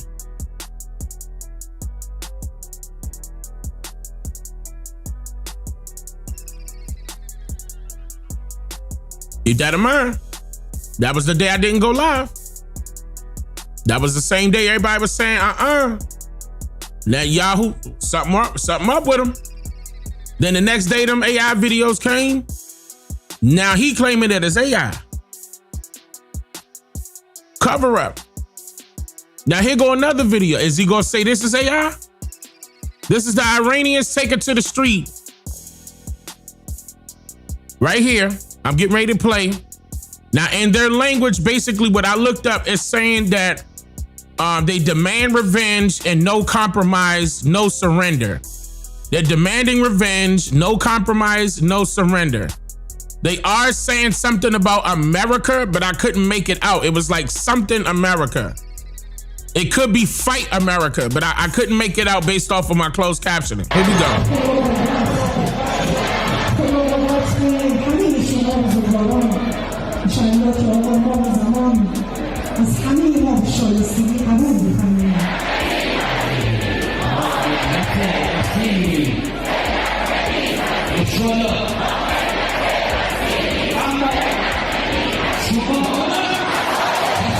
Now, I'm gonna tell you right now, mostly the neighborhood that I live in, it's a lot of Iranians, and they telling the truth. They saying that they against Trump doing what he's doing to their homeland. Based off of what I hear. I hear our own military saying that they against what Trump is doing to Iran. I hear that there's multiple people backing out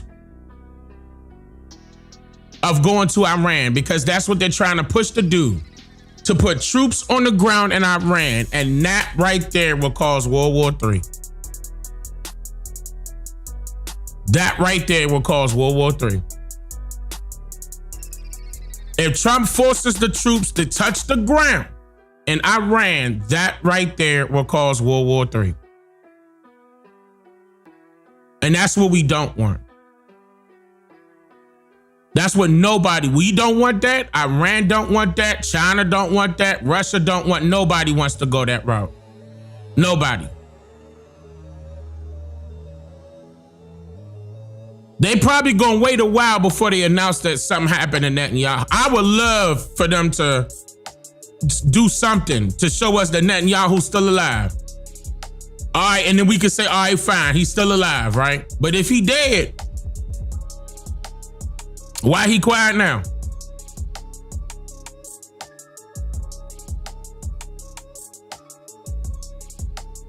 Iran is now claiming, without evidence, the United States attacked it from the United Arab Emirates. President Trump says the U.S., quote, obliterated several key military targets this week, and that Iran's oil infrastructure could be next. Lucas Tomlinson joins us live from Dubai. We know about that.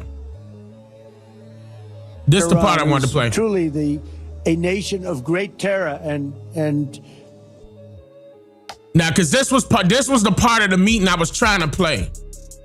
But you heard what he said. He said, Iran, who's truly a nation of great terror and power.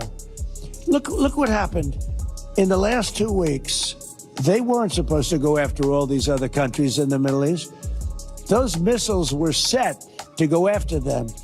So they hit Qatar, Saudi Arabia, UAE, Bahrain, Kuwait. Nobody expected that. We were shocked. And the other one, they fought back. They could have yielded. But think of it, if we weren't around, they had tremendous power. They had thousands of missiles, most of which we've terminated. They had thousands of drones. They were making drones and missiles all over the place. We've knocked out most of those factories. I mean, now they're sending out 2 or 3 missiles. Now, they've still got some. They might have 8% left. But mostly they've been... Thought it was 5%. Eliminated. They've been terminated by what we did and what Israel did too.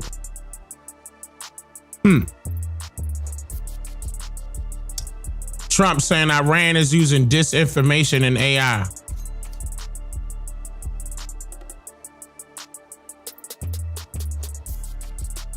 Y'all believe Trump? Type 1 if y'all believe Trump. Type 13 if you ain't buying it. So far, type 1 if you believe Trump. Type 13 if you believe otherwise.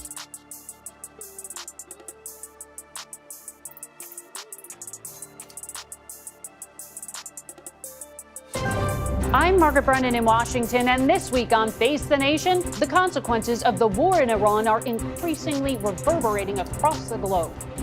The world's oil supply is under intensifying pressure as Iran threatens to blow up tankers in the Strait of Hormuz. Hold on, I want to jump up because they did an interview with the foreign minister of Iran. I'm gonna play a little bit of Iran this. asked for a ceasefire. No, we never asked for a ceasefire, and we have never asked even for negotiation. We are ready to defend ourselves as long as it takes, and this is what we have done so far, and we continue to do that until President Trump comes to the point that this is an illegal war with no victory, and there are people being killed only because President Trump wants to have fun. This is what he has said. Have fun? We are not. Yes, this is what he said, that they are sinking, ships and targeting different places because it is fun. The Secretary of War has said that there is no mercy. And this is actually a war crime. Even saying that is a war crime. No mercy. Don't forget, the homework was I wanted y'all to see the movie Mercy that came out in January, but now it's on Prime. Y'all have to see it because we will be talking about that. It's alluding to something that's happening right now. You know how they put these things in the movies. We got to bring this up. So this is a war. This is a war of choice by President Trump and the United States, and we are going to continue our self-defense. Well, that may be your position, but sir, this is a war of survival for your government. Minister, don't you have to negotiate and reach out either directly or through a third party? Girl, who you talking to? No, it's not a war of survival. We are stable and strong enough. We are only defending our people from this act of aggression, and we don't see any reason why we should talk with Americans, because we were talking with them when they decided to attack us, and that was for the second time. There is no. And that was for the second time. Wait a minute. They were talking with them. Remember what I said in the first live stream? It seemed like they set them up, got all of their leaders together in one spot and claimed that they were going to meet them there. They never showed up, but the missiles did. They got ambushed. They're just responding. Why you should talk with Americans? Because we were talking with them when they decided to attack us, and that was for the second time. There is no good experience talking with Americans. We were talking. So why they decided to attack us? So what is good if we go back to talk once again. Well, I want to come back to that in just a moment. You're referring to the diplomacy with President Trump's son-in-law, Jared Kushner, and his envoy, Steve Witkoff. But just to continue on this, Iran is sending its drones and its missiles into your neighboring countries, American allies throughout the Gulf. Before the war, your government traded with them. You had relations with them. If your government survives this conflict, how do you go back to doing business with countries you're sending drones into and hitting civilian targets? Well, obviously, these are the countries who have given their soil to American forces to attack us. So what can we do? We just sit and watch that American forces are attacking us from their soil? But your drones are going into civilian areas and hitting plants and hotels and civilians. No, this is not the fact. We are only targeting American assets, American installations, American military bases. Everything belongs to Americans. And this is a fact that they are using their soil. There are many, many examples. Just yesterday, they, attacked our islands using HIMARS artillery rockets, which are low-range, rockets. Mm-hmm. And they used the territory of UAE to attack us. A week ago, 3 F-15 jet fighters were shot down, apparently by a friendly fire in Kuwait, but nobody asked what they were doing in Kuwait. They were using Kuwait and, airspace of a neighborly, a friendly country to attack us. So it is obvious we cannot just, remain, well, so many of these countries are part of CENTCOM, but this is the point, is that it's going to hurt your country in the long term. But when we talk about the Strait of Hormuz, which is such an important transit point for global trade, you have said it is closed to Israel and it's closed to the United States. The Financial Times is reporting that European diplomats from France and Italy are talking to your government about trying to get safe passage for their ships. Are you open to restarting oil and gas vessels going through there? Well, we are open to countries who want to talk to us about the safe passage of their vessels. You are negotiating with France and Italy? About their safe passage of vessels. This is what makes Iran strong. They have control over that territory. That's their territory. That's what Trump is after. He said he don't want it. He don't know. He said he don't need it, but that's what he wants. It's about control, ladies and gentlemen, if you all don't already know. But Iran has that. And the bulk of that is being traded with China. The bulk of that, they're trading with China with, okay? So that, I'm telling you, if they put boots on the ground, that's World War III. And that's what I don't want to happen. We don't want no smoke with China. Why? Because I don't care what you touch inside of your household. If you pick it up and read the bottom or the back of it, it says made in China.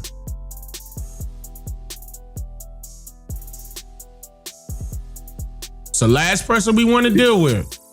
Well, I cannot mention any country in particular, but we have been approached by a number of countries who want to have a safe passage for their vessels, and this is up to our military to decide. And they have already decided to let a group of vessels belongs to different countries to pass in a safe and secure. So we provide them security to pass because we have not closed this strait. They are not coming themselves because of the insecurity which is there because of the aggression by the U.S. I want to ask you again about the negotiations. Iran has declared it has 440 kilos or so of nuclear material. Where is that material now? Who has custody of it? Well, we have not declared. This is verified and declared by the agency. That's right. This is not a secret. This is not a secret, The agency have said in his many reports the exact amount of our enriched, nuclear material. Yes. So where is it now? Who has custody of it? So they are under the rubbles. Our nuclear facilities were attacked, and everything is under the rubbles. Of course, there is the possibility to retreat them, but under the supervision of the agency. If one day we come to the conclusion to do that, it would be under the supervision of the agency. But for the time being, we have no program, we have no plan to recover them from under the rubble. Am I understanding you here? Because I know that you said 48 hours before the U.S. strikes happened, you had personally offered to President Trump's negotiators to take that 440 kilo amount of 60% enriched material and to dilute it. You said Iran was ready to give that material away. This was in the deal that was also presented to Vice President Vance by Oman. Today, is Iran still willing to let go of that enriched uranium? Well, that was one of the elements of a deal that we were negotiating with our, American interlocutors.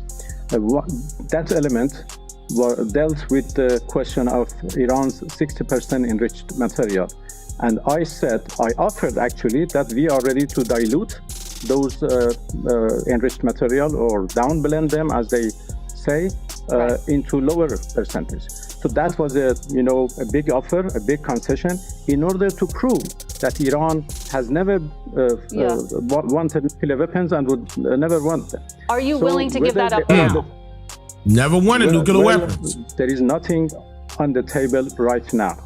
Nothing on the table right now. On the future. If any time in the future we decide to enter into negotiation with the U.S. or other interlocutors, we may decide what to put on the table.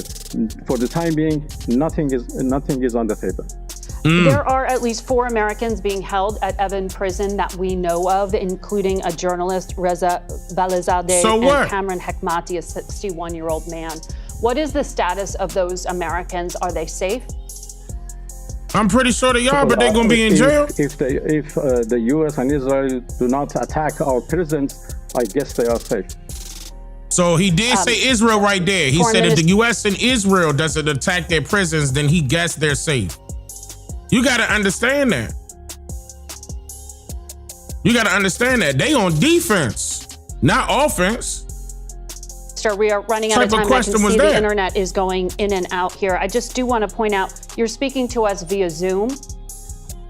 The Iranian people don't have open internet access. Okay, this is a good question. I'm glad she asked that. Now, remember, during my last live stream, I also told y'all that they were ripping people from Iran, the Iranians' videos down from the internet, no matter what platform. TikTok, Instagram, YouTube, I'm missing somebody. Facebook, ripping them offline because they were coming out left and freaking right, exposing this war, speaking English in support of their own people. Yes, and Twitter as well. I don't like to call it X. I don't like Elon Musk. I don't trust Elon Musk. I don't trust him. You shouldn't either. You shouldn't be driving them goddamn Teslas in the first place. You tripping. Autonomous driving. You trust that?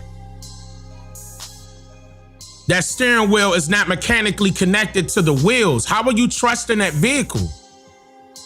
I'm gonna say that again. That steering wheel is not mechanically connected to the wheels. At any time, somebody could tap into that system and take over that car. I don't trust that. And then he wanted that to be federally mandated.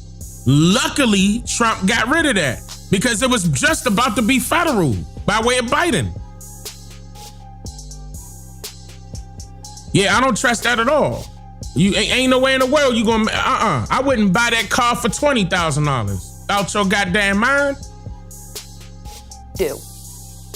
Why? Well, and let me, to go back to this, hold on. To go back to this, Iran just recently shut their internet off. Because after they switched hands and passed it down to the sun, they didn't want anybody recording where the sun was located to give up his position. The same thing that happened to Netanyahu. So let me show you what happened. Hold on, I'm gonna come back to this 12:27. I'm gonna come back to this.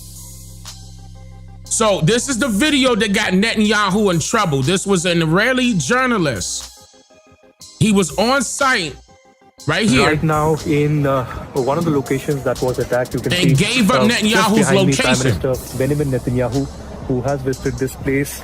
This is one of the locations where a deadly attack took place. 9 people were killed, and there were, in fact, more than 25 who were And watch the camera pan directly to Netanyahu. That's him right there. Out here. And this is the now I was trying to verify if this was taken on the 9th or the 10th, and I can't verify if it was on the 9th or the 10th just yet. All of this stuff is a different language. I'm still trying to get that, but I can verify that this was before the reports came out, and they were trying to say that yes, the reason why Netanyahu was gone is because this reporter mistakenly or purposely gave up his position. And they was easily able to hit that again because they already hit that one time. They knew exactly where that was located. Hit it again, he was out of there. Okay? They arrested this reporter too, by the way. And there were, in fact, more than 25 who were injured out here. You could see Netanyahu. So that's Netanyahu, I'm talking about right there. Out here. Clearly that's him. Clearly. And it's like he wear the same thing every day. Every time he step outside. This is the latest that we are picking up in Bet Shemshesh, where in fact these are the visuals of the. Now, the reason why I'm bringing this back up, and look at him. That's him assessing the area, looking at the damage, allegedly. So the reason why I'm bringing this back up is because that's the reason why Iran pulled the plug on their internet.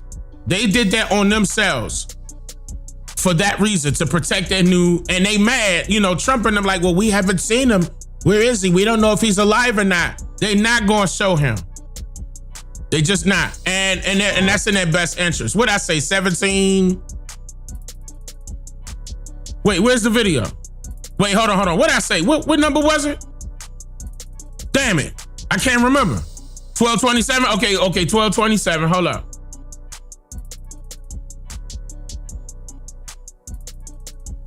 Right. Okay, I'm gonna start right here. In and out here. I just do Thank want to you. point I appreciate out, that, you're chat. speaking to us via Zoom. The Iranian people don't have open internet access, but you do. Why? Well, because I'm the voice of Iranians, and I have to defend their right. So this is why I have access to internet to just have our voice being heard by the international community. But internet is closed because of the security reasons, because we are under attack, we are under aggression, and we have to do everything to protect our people. In any country, there are urgent measures taken for the sake of war. Minister, I'm glad the uplink worked to talk to you right now. We thank you for your time this morning. Face the Nation will be back in a minute. Stay with us. Okay. I'm not playing the rest of that. All right, now. This is, let me make sure I got this right. Okay, I got that. Okay. So basically, they're going on defense. Right now, they're on defense. Let's go now to the Middle East. The United States and Israel pounding targets inside Iran incessantly at this point. And this is what our news is reporting. They keep pounding targets. And then, Trump said it's 7,000. Target, blah, blah, blah, blah, blah. And they still able to defend themselves? How do we know this ain't AI-generated footage you showing us? President Trump says that radical Islamic regime's air defenses are being decimated. CENTCOM with an update. To date, our Air Force, Navy, and Marine Corps aviators have collectively flown more than 6,000 combat flights, demonstrating the unmatched capability of America's joint force. We continue to remain centered on our military objectives. These are well-defined and include eliminating Iran's ballistic missiles, drones, and naval threats.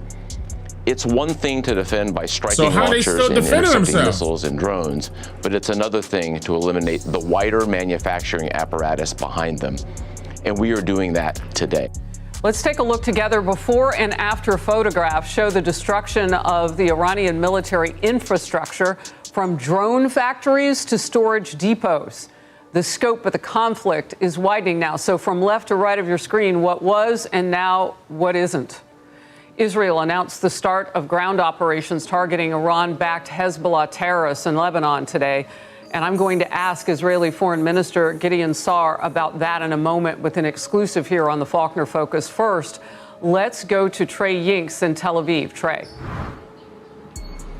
Harris, good morning. We're now in week 3 of Operation Epic Fury, and overnight the Israelis announced they've launched a ground operation into southern Lebanon. Officials telling Fox News this is considered limited right now, but we have some new video of Israeli forces there bringing the fight against Iran's largest proxy, Hezbollah. You can see in this video taken overnight, these ground troops are supported by tanks and additional ground units that are being used to go slowly into this Hezbollah-controlled territory and try to push back against the incoming rocket fire. Update, they got at Lebanon. Lebanon is getting hit. They trying to size it up like they protecting Lebanon. No, Lebanon got hit. And ground attacks that are being launched by this proxy group. Israel's Defense Minister Israel Katz saying this earlier today.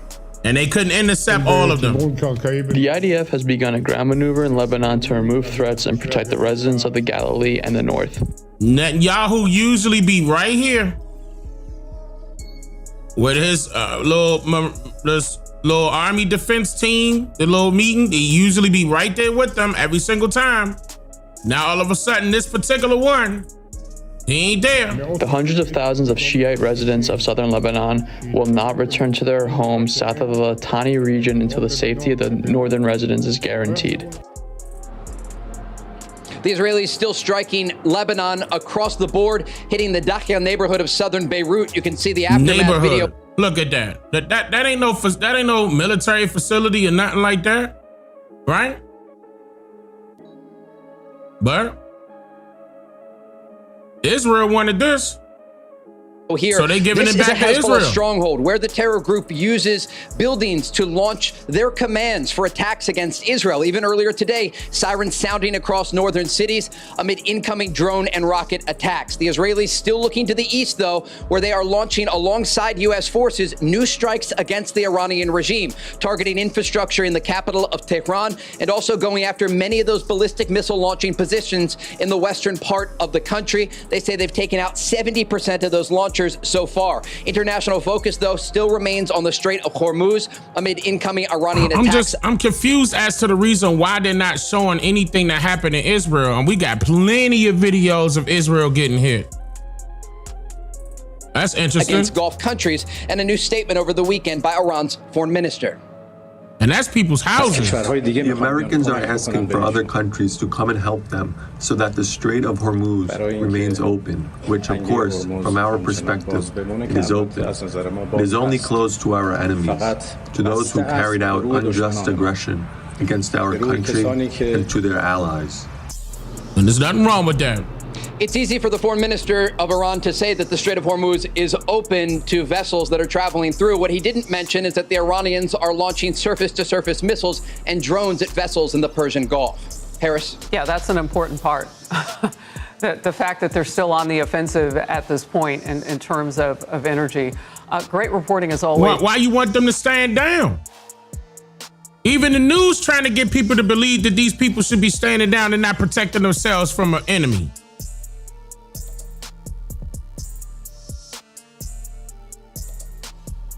These people are a threat to their daily lives. And you mean to tell me you want them to stop and stand down? That reminds me. Let me go back real quick to the questions. Hold on. So we can finish this one real quick. But wow. Hold on. Not all the bull crap. I'm talking about when he talking to the reporters. Right. Okay, hold on. Here we go, right here. It never happened. Between the kamikaze boats that don't exist, between blowing up the aircraft carrier, one of the great ships in the world, the Abraham Lincoln, on fire. They showed it on fire. I called the general. I said, General, what's with the Abraham Lincoln? It looks like it's burning down. No, it's not burning down. Not a bullet was ever fired at it, sir. They know better. They said, this is my first glimpse of AI and what they've done with it. They showed buildings in Tel Aviv burning to the ground, high-rises burning. They showed buildings in Qatar. They showed buildings in Saudi Arabia burning, and they weren't burning. They weren't hit. It was all AI-based. Terrible. So you saying everything that's happening is AI, Trump? That's their only. I think that's the only thing they do well. They're negotiating, and we always talk. When, somebody said, "Well, would you talk?" He said nothing's on the table. They're not negotiating. Because sometimes good things come out of it, but I don't know if they're ready yet. They're taking a pounding. I don't know if they're ready yet. And we don't even know their leaders. Look, all of their leaders are dead, as far as we know. But they're all dead. We don't know who we're dealing with. We knocked out the first group, then the second group. And another reason why they cut off their internet, Iran cut off their internet, is because the internet can be utilized as a communication tool. They can easily pinpoint where the new leader, his son, is located by way of the internet. They don't want no live streaming happening, and they don't want no frequency crosses happening, because you could tap in. That's telecommunication as well. You could tap in. I mean, we see it. They spying on us right now. Like, you think they're not going to use that same technology and spy on them with the help of the internet, Wi-Fi, whatever you want to call it? Those are frequency waves that they're tapping into. And then he got the nerve to say that's AI that they hid in Israel. Man, I just hope that they don't bring anything over here. Met to pick the leader because the first group was all dead. And the second group got knocked out. They're all dead. Then a third group met. I would think they're a little nervous about meeting. I don't know if they're nervous. Maybe they're not. Maybe they're crazy. If they're not nervous, then they're crazy. But we met with the next group, and you didn't meet with the first group. You set the first group up. We have people wanting to negotiate. You backdoored we the have first no group. idea who they are. Yeah, please, Peter. Thanks, President Trump. What are your advisors telling you about the Ayatollah's son, the new supreme leader? What are they telling you about Well, it's not only them, it's you people. I mean, a lot of people are saying that he's badly disfigured. They're saying that he lost his leg, one leg, and he's talking about the son. Been hurt very badly. Other people are saying he's dead. Nobody's saying he's 100% healthy. And he hasn't spoken because the Ayatollah would sit and he'd spew hate from a form of a throne. Not as nice as a throne. I like the English throne much better. But it was a fancy chair. But he'd spew hate from his chair. But you'd see him a lot, right? This one we haven't seen at all. So that could be for a lot of different reasons. We don't know, Peter, if he's dead or not. Now that you've announced... I will say this, nobody's seen him, which is unusual. Something else. Now that you've announced that the U.S. has destroyed all of Iran's mine-laying ships, why can't the U.S. just immediately reopen the Strait of Hormuz? Well, we could. Good question. But it takes two to tango. We have to get people to take their billion-dollar ship and drive it up. Move it out the way? When Pepe has his big sugar ships coming around and they cost $1 billion, and we say, I think it's okay now, Pepe, take your ship, drive it through the Strait of Hormuz. He may say, let me wait a little while, because it takes ship you don't got owners control over that, bro. These ships are very expensive. They can cost up to $2 billion. So they don't want to take a chance that, I think you'll be okay. They got to know it. So they don't have to set, we don't know if they even set any mines. But the thought that they may have is enough to keep people from saying, we don't need it. Now, we are pounding that area, that coast, as you know, left side. We're pounding it, like really pounding it hard. And again, they may have no mine set. We hit every one of their mine drop. They call it the mine layers, right? The ships. They're pretty sophisticated ships. every one of them is gone. But it only takes one. So it's a little unfair. You know, you win a war, but they have no right to be doing what they're doing. But we're hitting them very hard. And today is a big day where we're pounding a certain area that has very much to do with the Strait. And I think we'll get it going very soon. In addition, we do have other nations coming in. You need people to watch and people to see. We have other nations coming in. Yes. So you do need other people. If the United States is working to secure the Strait of Hormuz for the benefit of other countries like China, and our allies aren't yet stepping up to your standard, is the United States getting back to being the world's policeman? Look, the United States should not be very much involved. They can on a certain basis. They've been doing it for a long time. But I've always said, if you look back years ago, I said, why aren't we being reimbursed? You know, these are the richest countries in the world.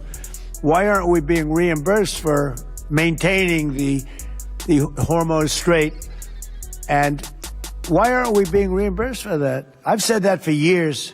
You can go back. They reported on it yesterday. I've been saying a lot of things about the Straits. Number one, I said it's the one advantage they have, but that's a suicidal advantage because they kill themselves more than they kill the rest of the world. And there are things you can do with time. There are other things you can do. But I think we're going to have the situation straighten out pretty quickly, and I think we're going to have some good help, and I think we're going to be disappointed in some nations too. He just danced around in a circle. And I'll let you know who those nations are. One of your advisors, David Sachs, said the other week that the U.S. should, quote, declare victory and get out of the Iran war. He also warned that if the conflict escalates, Israel may contemplate the use of a nuclear weapon. Has he shared that assessment with you? No, he hasn't. Israel wouldn't do that. Israel would never do that. And there's a theory. You pounded them to hell and you could just leave now, and it'll take 10 years for them to build back not nearly what they have right now. And I guess that's another theory, but we want to have it ended so that another president doesn't have... Look, for 47 years, no president was willing to do what I'm doing, and they should have done it. Wait a minute, go back. Let me hear that one more time. Did he just admit...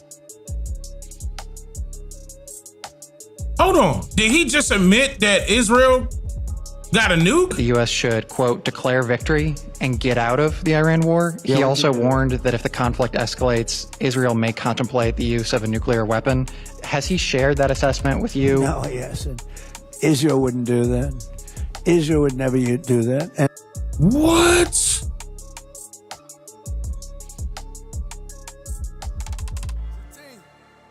Hold on, this is deep. So he just admitted, hey y'all. Hold on, let me make sure I clip that. He just admitted that Israel got, hold on y'all, hold on. I gotta pull that over. More and more people need to talk about that. Oh, man. Hold on. I got to make sure I got this to the side really quick.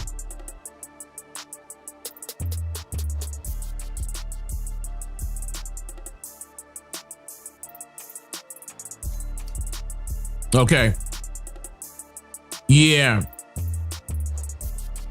That's, okay. So basically, we already know that what they're doing right now is violating international law. Now, if he just admitted, and which he did admit, that Israel has a nuclear weapon or nuclear capability, they didn't sign the treaty that Iran signed. What was the name of that treaty? Hold on. What was the name of that treaty? Come on, y'all. Yeah. Hold on, chat. Y'all may have to help me. Now I got to remember the name of that treaty. Hold on. I'm about to get it. No.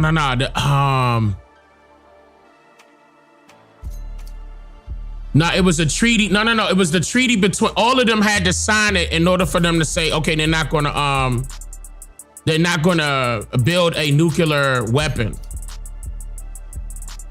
Nah, y'all, it's called.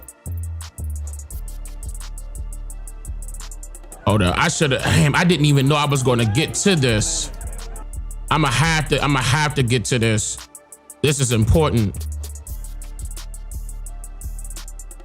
Yeah, non-proliferation. Non-proliferation treaty. That's it. The non-proliferation treaty. Iran signed the non-proliferation treaty, but Netanyahu didn't. Well, Israel didn't. Now, with him admitting that Israel has nuclear capabilities, Trump is not supposed to be helping him. That's a clear violation of international law. Trump is supposed to be immediately backing out, and all of them are supposed to be arrested according to their little treaty.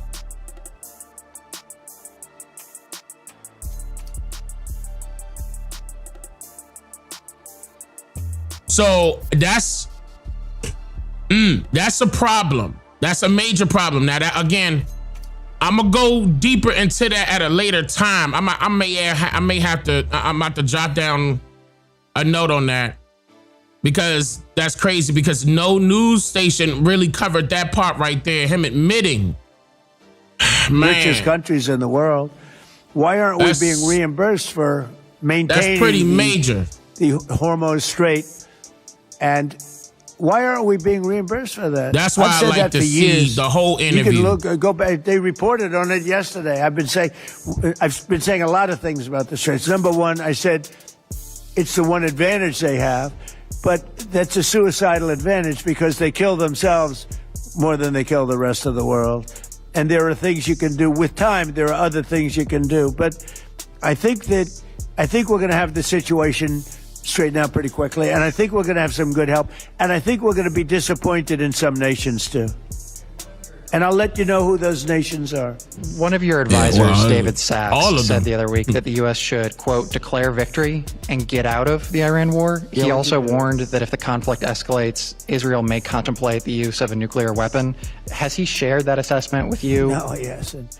Israel wouldn't do that. Oh, yes. Israel would never do that. And, yeah, there's a theory. I can't believe he actually said that. And you could just leave now, and it'll take 10 years for them to build back not nearly what they have right now. And I guess that's another theory. But see, and that goes to it. Like, he could have followed up and said, no, Israel doesn't have nuclear capabilities, because if I'm recalling it correctly, the nuclear non-proliferation treaty was 1960.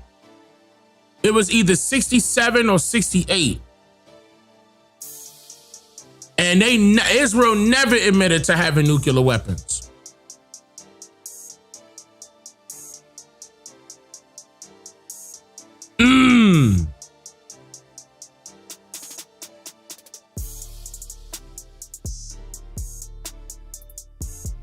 So if Israel was to officially confirm a nuclear weapons program, or if the United States, like if Trump got knowledge of it,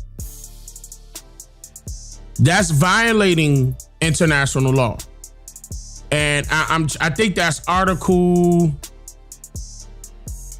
I gotta pull that up, y'all. I cannot skip this. This part right here is so major. Article 1 of the NPT. Here you go. Article 1 of the NPT. I got it. Nuclear armed states are prohibited from helping other countries acquire or maintain nuclear weapons. Acknowledging Israel's arsenal would make that aid illegal on its face. In other words, admitting the truth would mean cutting the checkbook.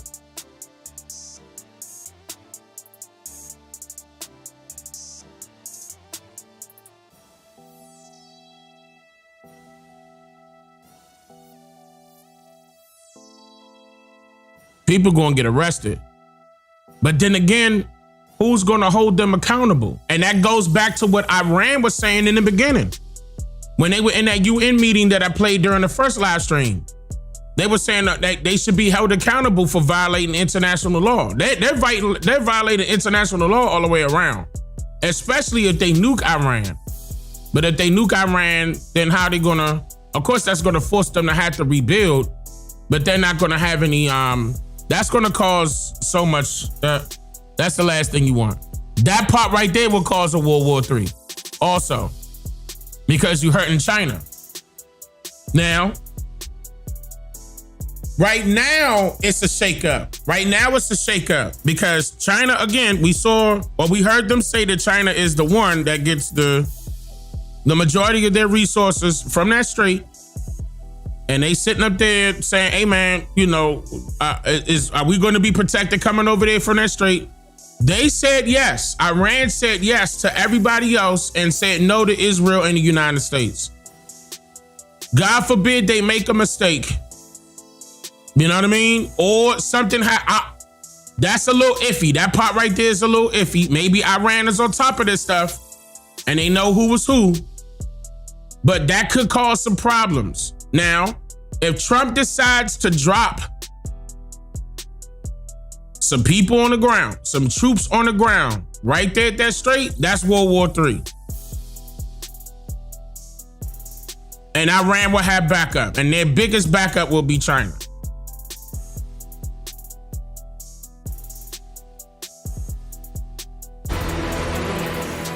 And let's get straight into Operation Epic Fury. Israel says they expect the fighting to last at least 3 more weeks as Iran ramps up retaliatory strikes on its neighbors in the region. Let's go to Chief Foreign Correspondent Trey Yates. He's live from Tel Aviv with the latest. Good morning, Trey. Man, they using this fool a lot, good morning. ain't The Israelis and the Americans are going after new targets today across Iran, striking the capital city of Tehran and a variety of positions in western Iran. They're putting new pressure on the regime, and we heard from U.S. Central Command this morning who indicated that more than 100 Iranian Navy vessels have been taken out since Operation Epic Fury. So they're not going to report anything that Iran has done to them. They're only going to report, allegedly, some attacks that they did to Iran. But Iran is strong and whatever, he was glorifying, I'm talking about Trump, was glorifying Iran. If they was this and so powerful and blah, blah, blah, if that was the case, then you only telling one side of the story. If you decimated their military capabilities, then why are they still able to fight? And it's been week 3. Somebody lying.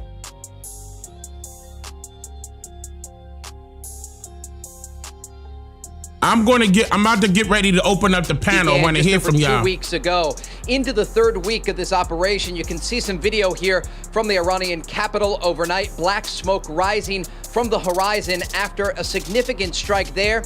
Again, not only the storage facilities of Iranian missiles are being targeted, but also the production lines to prevent the Iranian regime from rearming. As these strikes continue, they are expected to intensify in the hours and days ahead.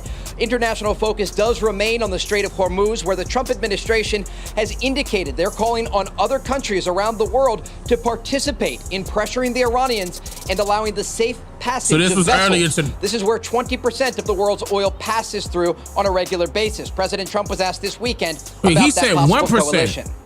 No, he said 20% of the world. Okay, no. Policing the streets. Because they are the ones, we don't get oil, very little, 1%, 2%. So y'all remember this. This is when I was showing y'all when he was on the plane with the purple towel. From the Hormuz Strait. Nice to have other countries police that with us. It will help. We'll work militarily. As the United States and Israel put this pressure on Iran, there are still ongoing attacks against Israel and Gulf countries. Okay, now they're showing it. Due to the fact they've been quite successful in hitting the launching positions of these ballistic missiles. There was a number of impacts in Israel on Sunday. You can see in this aftermath video here the result of a cluster munition that wasn't launched toward a military target, but rather the civilians of Tel Aviv. The Iranians still talking tough, and we heard this weekend from Iran's foreign minister who said this. I think our armed forces have I played this the last live stream. That they would retaliate if our oil and energy infrastructure are attacked. And they will attack any energy infrastructure in the region which belongs to an American company or an American company is a shareholder. So the reaction would be clear. The reality is the Iranians are already targeting civilian infrastructure all around the Gulf. But as this is taking place, the Israelis are looking to the east, but also to the north, to the Iran-backed Lebanese militant group Hezbollah. You can see some strikes here that took place in the aftermath in the Dakhia neighborhood of southern Beirut. We also learned overnight Israel has formally now launched a ground operation into southern Lebanon to bring the fight against Hezbollah. This is described to Fox News as a limited operation at this point. Reports do indicate hundreds of thousands of Israeli reservists could be called up in the event of an expanded maneuver. Guys? So far, Hamas is staying out of it, even saying some things that that they're distancing from the war specifically, right? Yeah, there are a number of regional proxies in the area that actually haven't yet gotten involved in this war. And that's not to mention the Houthis in Yemen that still have drones and ballistic missiles that they could fire at Israel or Gulf countries if they decided to get more directly involved. At this point, though, it has been contained, at least from the perspective of the Israelis, to a two-front conflict. Guys? All right. Thank you, Trey. All right, now let's go to Steve Harrigan.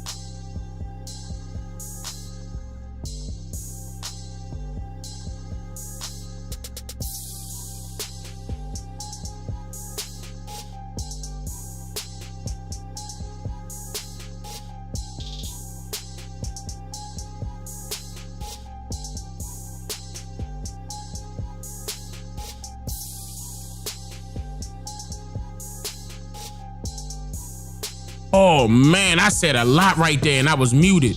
My bad, y'all. So the reason why I paused right there is because, damn, I gotta go back now to what I was saying. So basically what I was saying was, I wonder what Trump is doing this for. Why? Because the reason why I said that is because they said that the majority of the allies are not saying anything. The allies of Iran are not doing anything. They're not participating in the war, but at any time, technically, they can do it. At any time, they could protect Iran. Okay?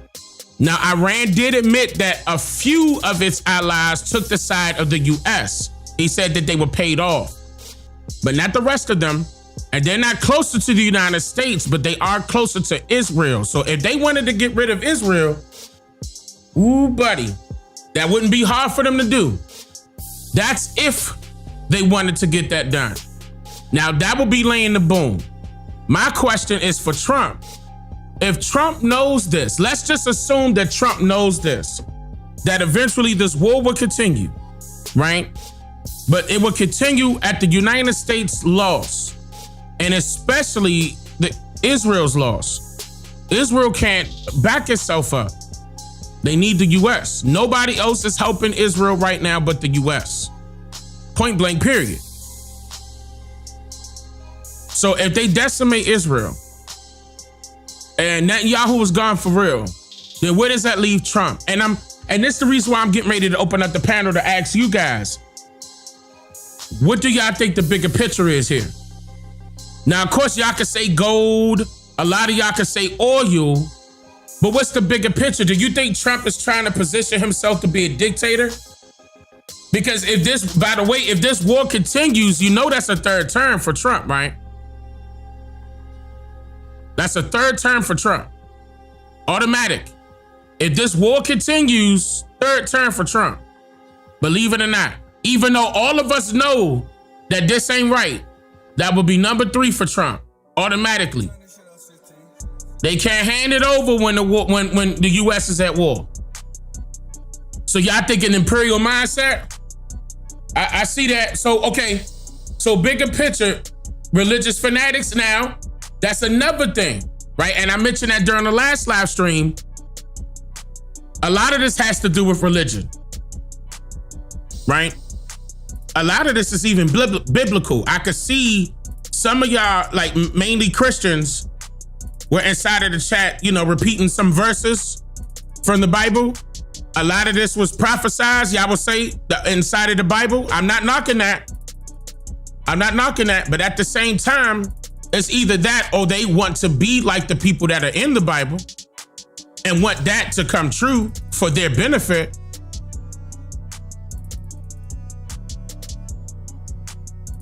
Because if these people are doing exactly what these other people are indicating that I played earlier in the live stream, that they're actually killing children in Israel,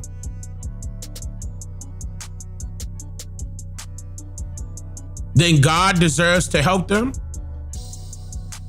No. They deserve help from God? No.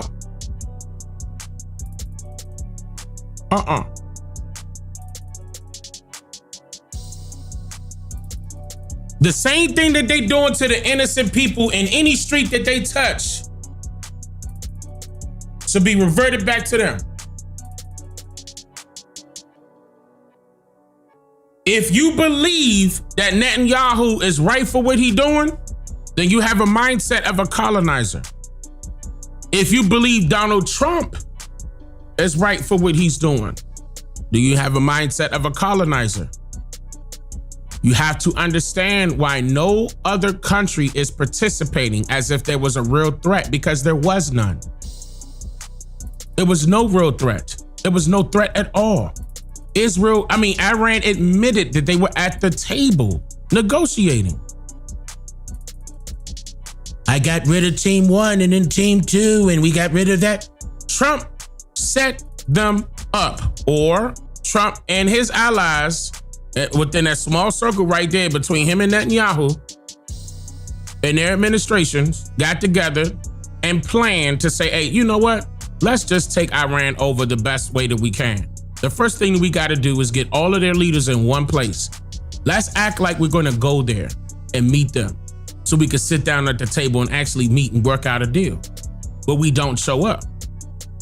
But the missiles will. I believe that's what happened, in my opinion. I could be wrong, but I believe that that's what happened. I believe that they backdoored them and got rid of all of them at one time, the best way that they could.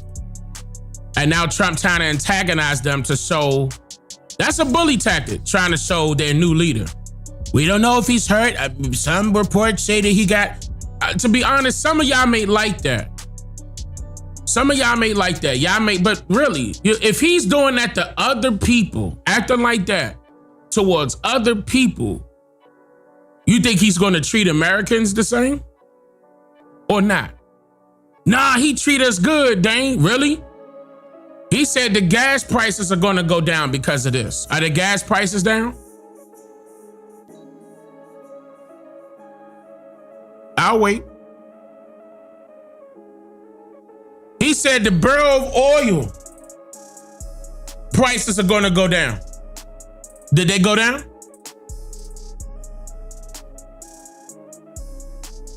They need to be slashing the interest rates. And speaking of interest rates, Heater Iska, oh, that just reminded me. Remember when I gave y'all some homework? And the 13%? Y'all remember this homework? Some of y'all may not. Let's play this game real quick. It's a real quick game. It's just me asking you a question and you telling me the correct answer. Donald Trump's brother is Fred Trump. He joined a religious fraternity and he became the chapter president of that religious fraternity. What fraternity is that? Was it Christian? Was it Jewish? Or was it Muslim? I'm looking at the chat. Fred Trump, the brother of Donald Trump, joined the religious fraternity and became the chapter president of that religious fraternity. Which one was it? Muslim, Jewish, or Christian? Look at the chat.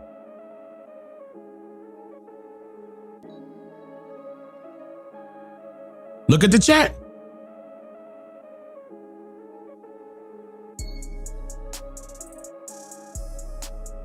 Fred Trump is his brother.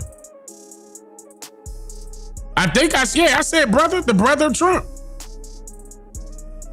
Yeah, it's Jewish. That's the answer.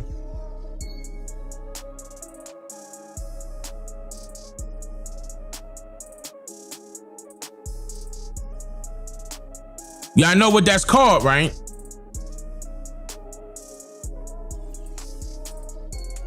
Donald Trump practices another faith. There's a term for this, y'all. It's called crypto Jews. Look this up. The term is called crypto Jews. What are crypto Jews, Dane? Crypto Jews are individuals who secretly practice Judaism while publicly professing another faith. They are in disguise. This dates back to the 14th and 15th century in Spain and Portugal. They've been doing this for a long time. And especially for the people that are known as conversos. Conversos. I could be mispronouncing that. Conversos. That's the Hebrew version. That's a term. That's another way of saying forced ones. Conversos. Forced ones.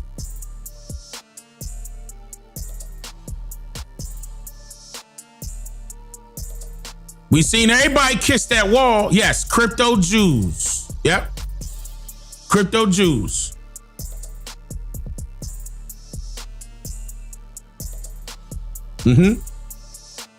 So it gets deep.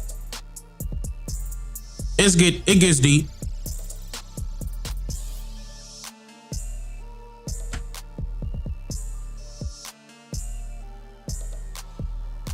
No, we're not talking about it. Right. We're not talking about a nationality at all. We're only talking about their religious faith.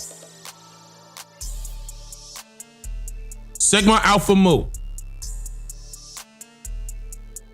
is Donald Trump's older brother. Sigma Alpha Mu.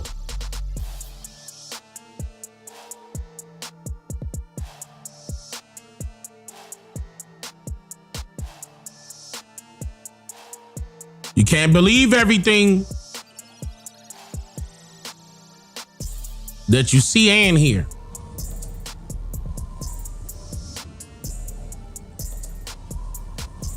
Then what is cryptocurrency?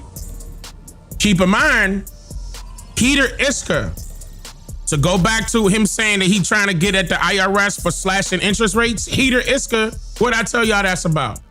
Look this up.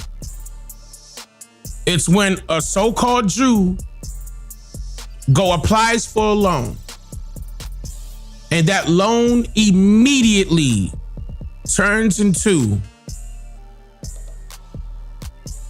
what it turned into, y'all. I'm looking at chat.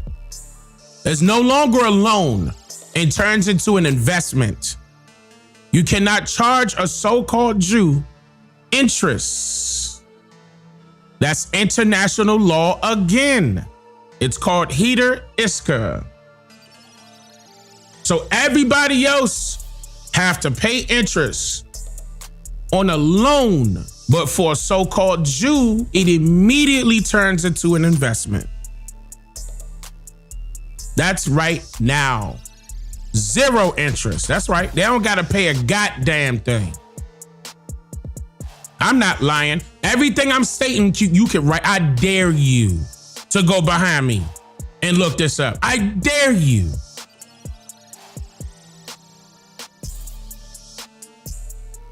His mom was Scottish. They are all in the same freaking bed because it's their religious belief. It's not about their nationality. Stop confusing the two. That's the reason why I keep telling y'all that we are not Hebrew Israelites. Come on, y'all. If that's the case, y'all need to be coming after those people that speak in Hebrew in Israel. If you want to call yourself a Jew, call yourself a Jew. The original. Not Jewish. Something like. You want me to go that far? You want me to go that? Don't do it. It's late. Don't let me go that far. Don't let me do it. I just showed you the video of the so-called Orthodox Jews fighting the Zionist Jews. They calling themselves Jews. Ish.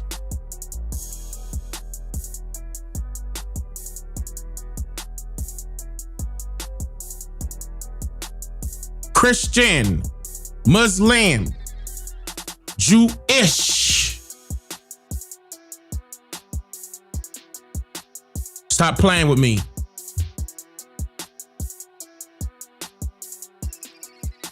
And Israel wasn't even thought of until the 1900s. And Jerusalem in Virginia.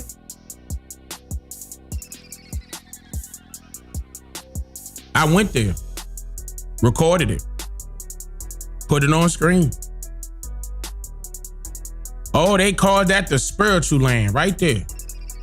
Southampton, Virginia, baby. Yeah. You talking about Israel with 1948? Yes, sir. Y'all know.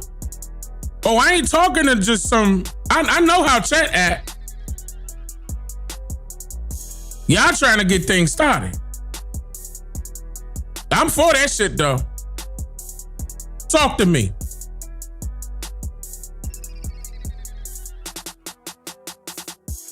And then they got the nerve to say that you're gonna be anti-Semite. But if that's the case, if you look up what Semites are, that includes Muslims too. But if you look up what Semites are, that includes Muslims too. So why are you against the Muslim faith so much? And then you dragging the Christians in it. But when you Jewish, if this is your religious belief, then go about it on your own and see if you can get that done. You think your Jewish people can handle the Muslims by themselves, by yourselves? Go ahead. Let me see you do it. Without the help of Christians. Go ahead. You won't do that, huh? It's a spiritual warfare. Always has been, always will be. Dating back to the colonizers' time and when they first arrived here on these shores. And they were met with our army. They're trying to do the modern version of what they did in the past over here to places like Iran, Afghanistan, Iraq, Pakistan, you name it. Then y'all know the saying, peace in the Middle East. How can it ever be peace without war? They want them to fall to their feet and praise their savior. Y'all know what happened in history. Anytime a colonizer colonizes the land, it starts at their religion first, their spirituality belief system. Then they work their way down.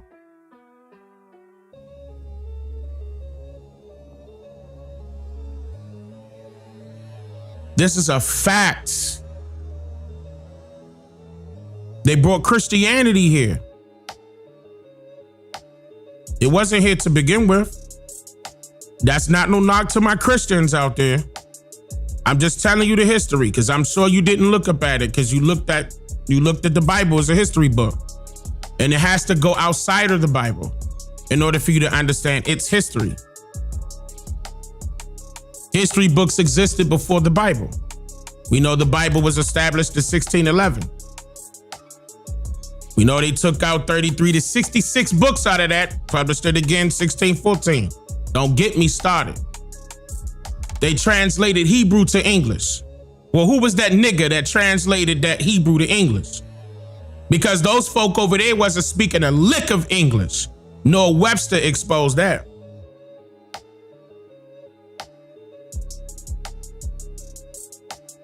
And he wasn't from here neither.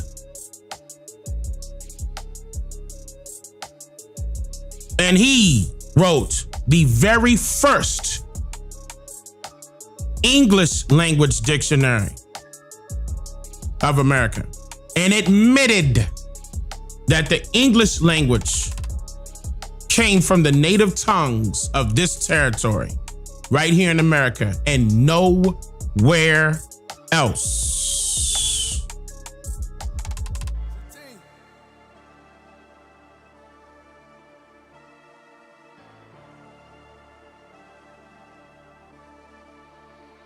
So a foreigner translated a foreign tongue to our language and said, here, y'all, here go the book. I need y'all to read. That's the God I want y'all to worship. No, get rid of your spirituality. No, you shouldn't be fighting back. You shouldn't be rebelling. No, this is how it's supposed to be. It's according to the Bible. And then they tell you you were cursed by way of Deuteronomy. They said you the cursed people. They the blessed people. Knowing we the chosen ones here, but they gotta manipulate your mind. Just like Donald Trump telling you. No, anything that Iran put out is AI. And Iran telling the truth about what's going on in their territory. And Trump ain't stepped foot on Iran to tell you anything.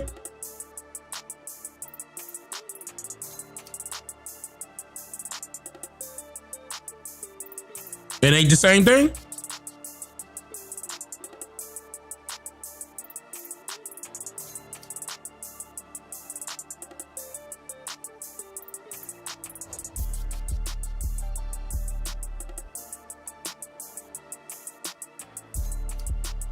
Okay. They changed the Bible and not the Quran. I wonder why. That's a very good question. They can't touch the Quran. That's not theirs.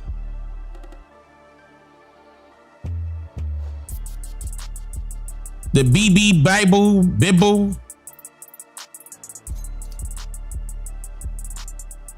They calling him BB Netanyahu.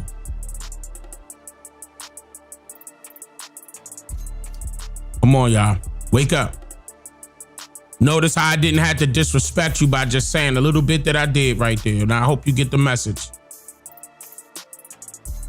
No, the Bible isn't theirs.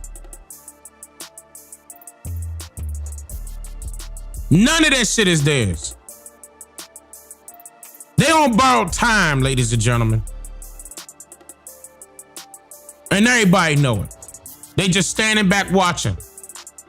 You don't think anybody out there want the U.S. to fall? Because it's not the U.S., us. Because it was supposed to be the USA, but somehow I can't, where A at? A just went missing. It went from USA to U.S. It wasn't about us, it was about them. They're not for the people. 1871, ever since they switched this so-called country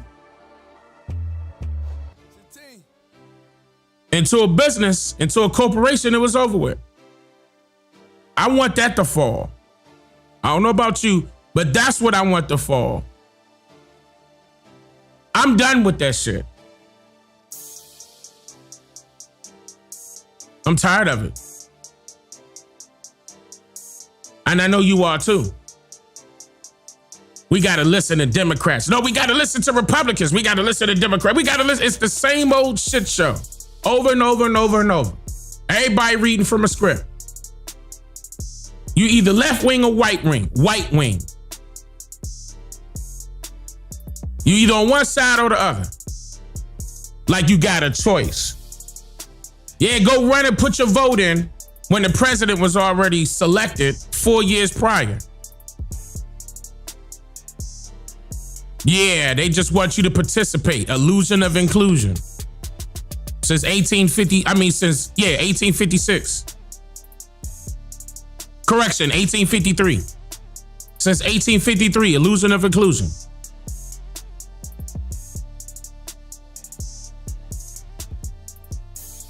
We got to stop this. Yes, that's what they want. They want division. They want division between the people. They lied to us about 9/11 and had us looking real hard at everybody that's wearing a hijab. Or I believe that's how you pronounce it. We were like, we couldn't trust nobody with that on. Remember? I was young when 9/11 happened. I was in school. And the news crafted that news to make it seem like we couldn't trust nobody that was wearing a hijab on them. Soon as I got into a taxi cab, young and had on a hijab, I'm getting out. It stopped right here. Oh, now mind, keep going. A whole time it was an inside job.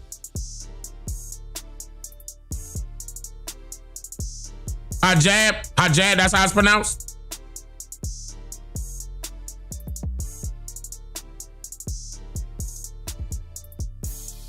You was in high school? I was in junior high school. I believe I was in junior high school when that happened. I was in DC, matter of fact, when it happened. That I never seen that before. Hijab, it's pronounced hijab. Look, I love when the chat try to correct me with the pronunciation or something, because everybody go ahead, here it go. Everybody gonna have multiple different ways to pronounce it. And look, and I'm still gonna be mispronouncing it. No, they gonna say, look. Oh man, chat, I love y'all to death. Look, I told you, look at chat. It never, I'm telling you, every time I pronounce one word, the chat on it, and they got multiple different ways for me to pronounce it here. It never fails. Go back to the last live stream. I forgot what word it was. I told her to let it go. Let it go. It ain't got nothing to do with America anyway. Just like this one. But anyway, they made it seem like we couldn't trust nobody that practiced that particular faith. Okay? Had us scared, nicked up. The whole time it was the government. And they were involved. And isn't it odd that Trump brought that up in that video where he was at the Kennedy Center meeting talking about what he gonna do with that?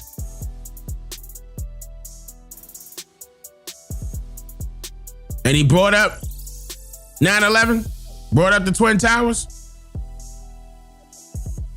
And I told them a year ago it's good. It's such a, you can't trust that. You can't trust Saddam. Yeah, I told him you couldn't. I was like, and I put it in the book. Right.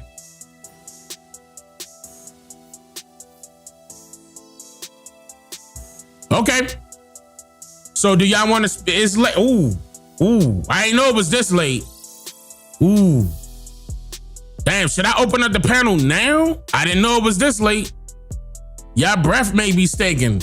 Well, hold on. So, okay, do y'all want me to open up the panel right now? It's up to y'all. Well, y'all want to say this for tomorrow or something? Make it a little earlier? Y'all going, I'm not trying to. Yeah, matter of fact, no, hold on. Executive decision. Let me wait till tomorrow. Because y'all, And I'll just start early. I'll just start, save it. Okay, I'll just start early tomorrow. Yeah, because y'all, they gonna come up. I know how that's, nah. They on that pillow and everything. I ain't trying to smell that. They gonna be putting us to sleep.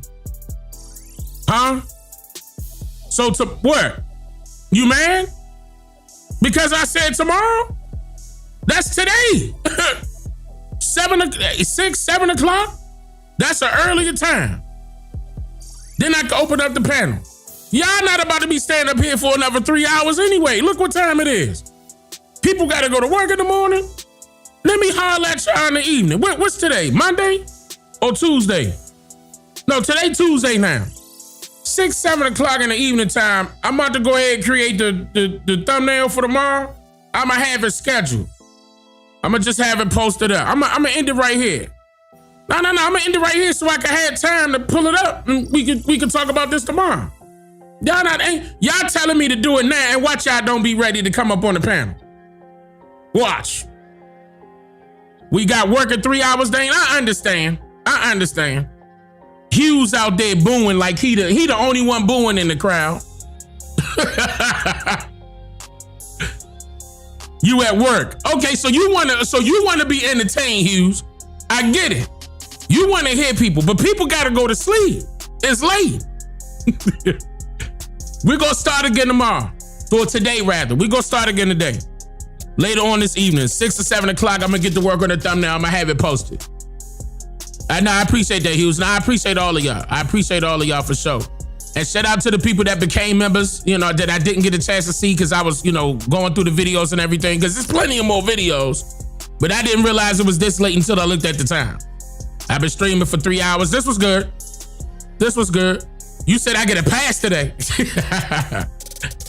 W stream, absolutely. W stream, W to the, hey, matter of fact, hold on, let me go ahead and give y'all a round of applause. I appreciate y'all for coming on. I apologize it was this late, y'all. I apologize, but we'll pick this back up later on this evening. Like between 6 to 7 this evening, I'll pick it back up.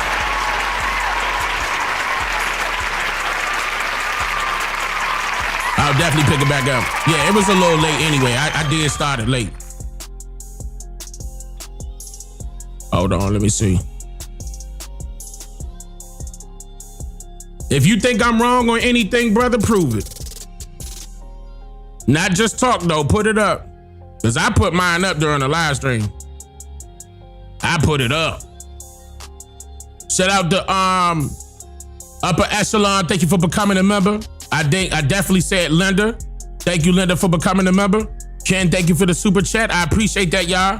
Those of you that hit me on Cash App and I didn't get a chance to see it, let me double check.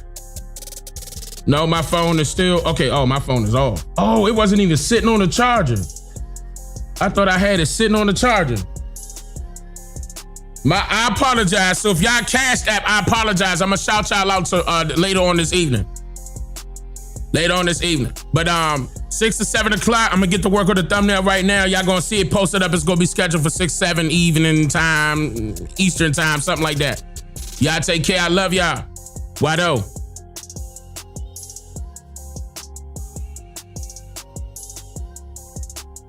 OCO free thinkers. I make you think, yeah. I make you think, I make you think, yeah. I make you think, yeah. I made you think, yeah. I made you think, I make you think, yeah. I make you He's think. here to make you think. I make you think, yeah. I make you think, I make you think, yeah. I make you think, yeah. I made you think, yeah. I made you think, I make you think. It's Dane Calloway.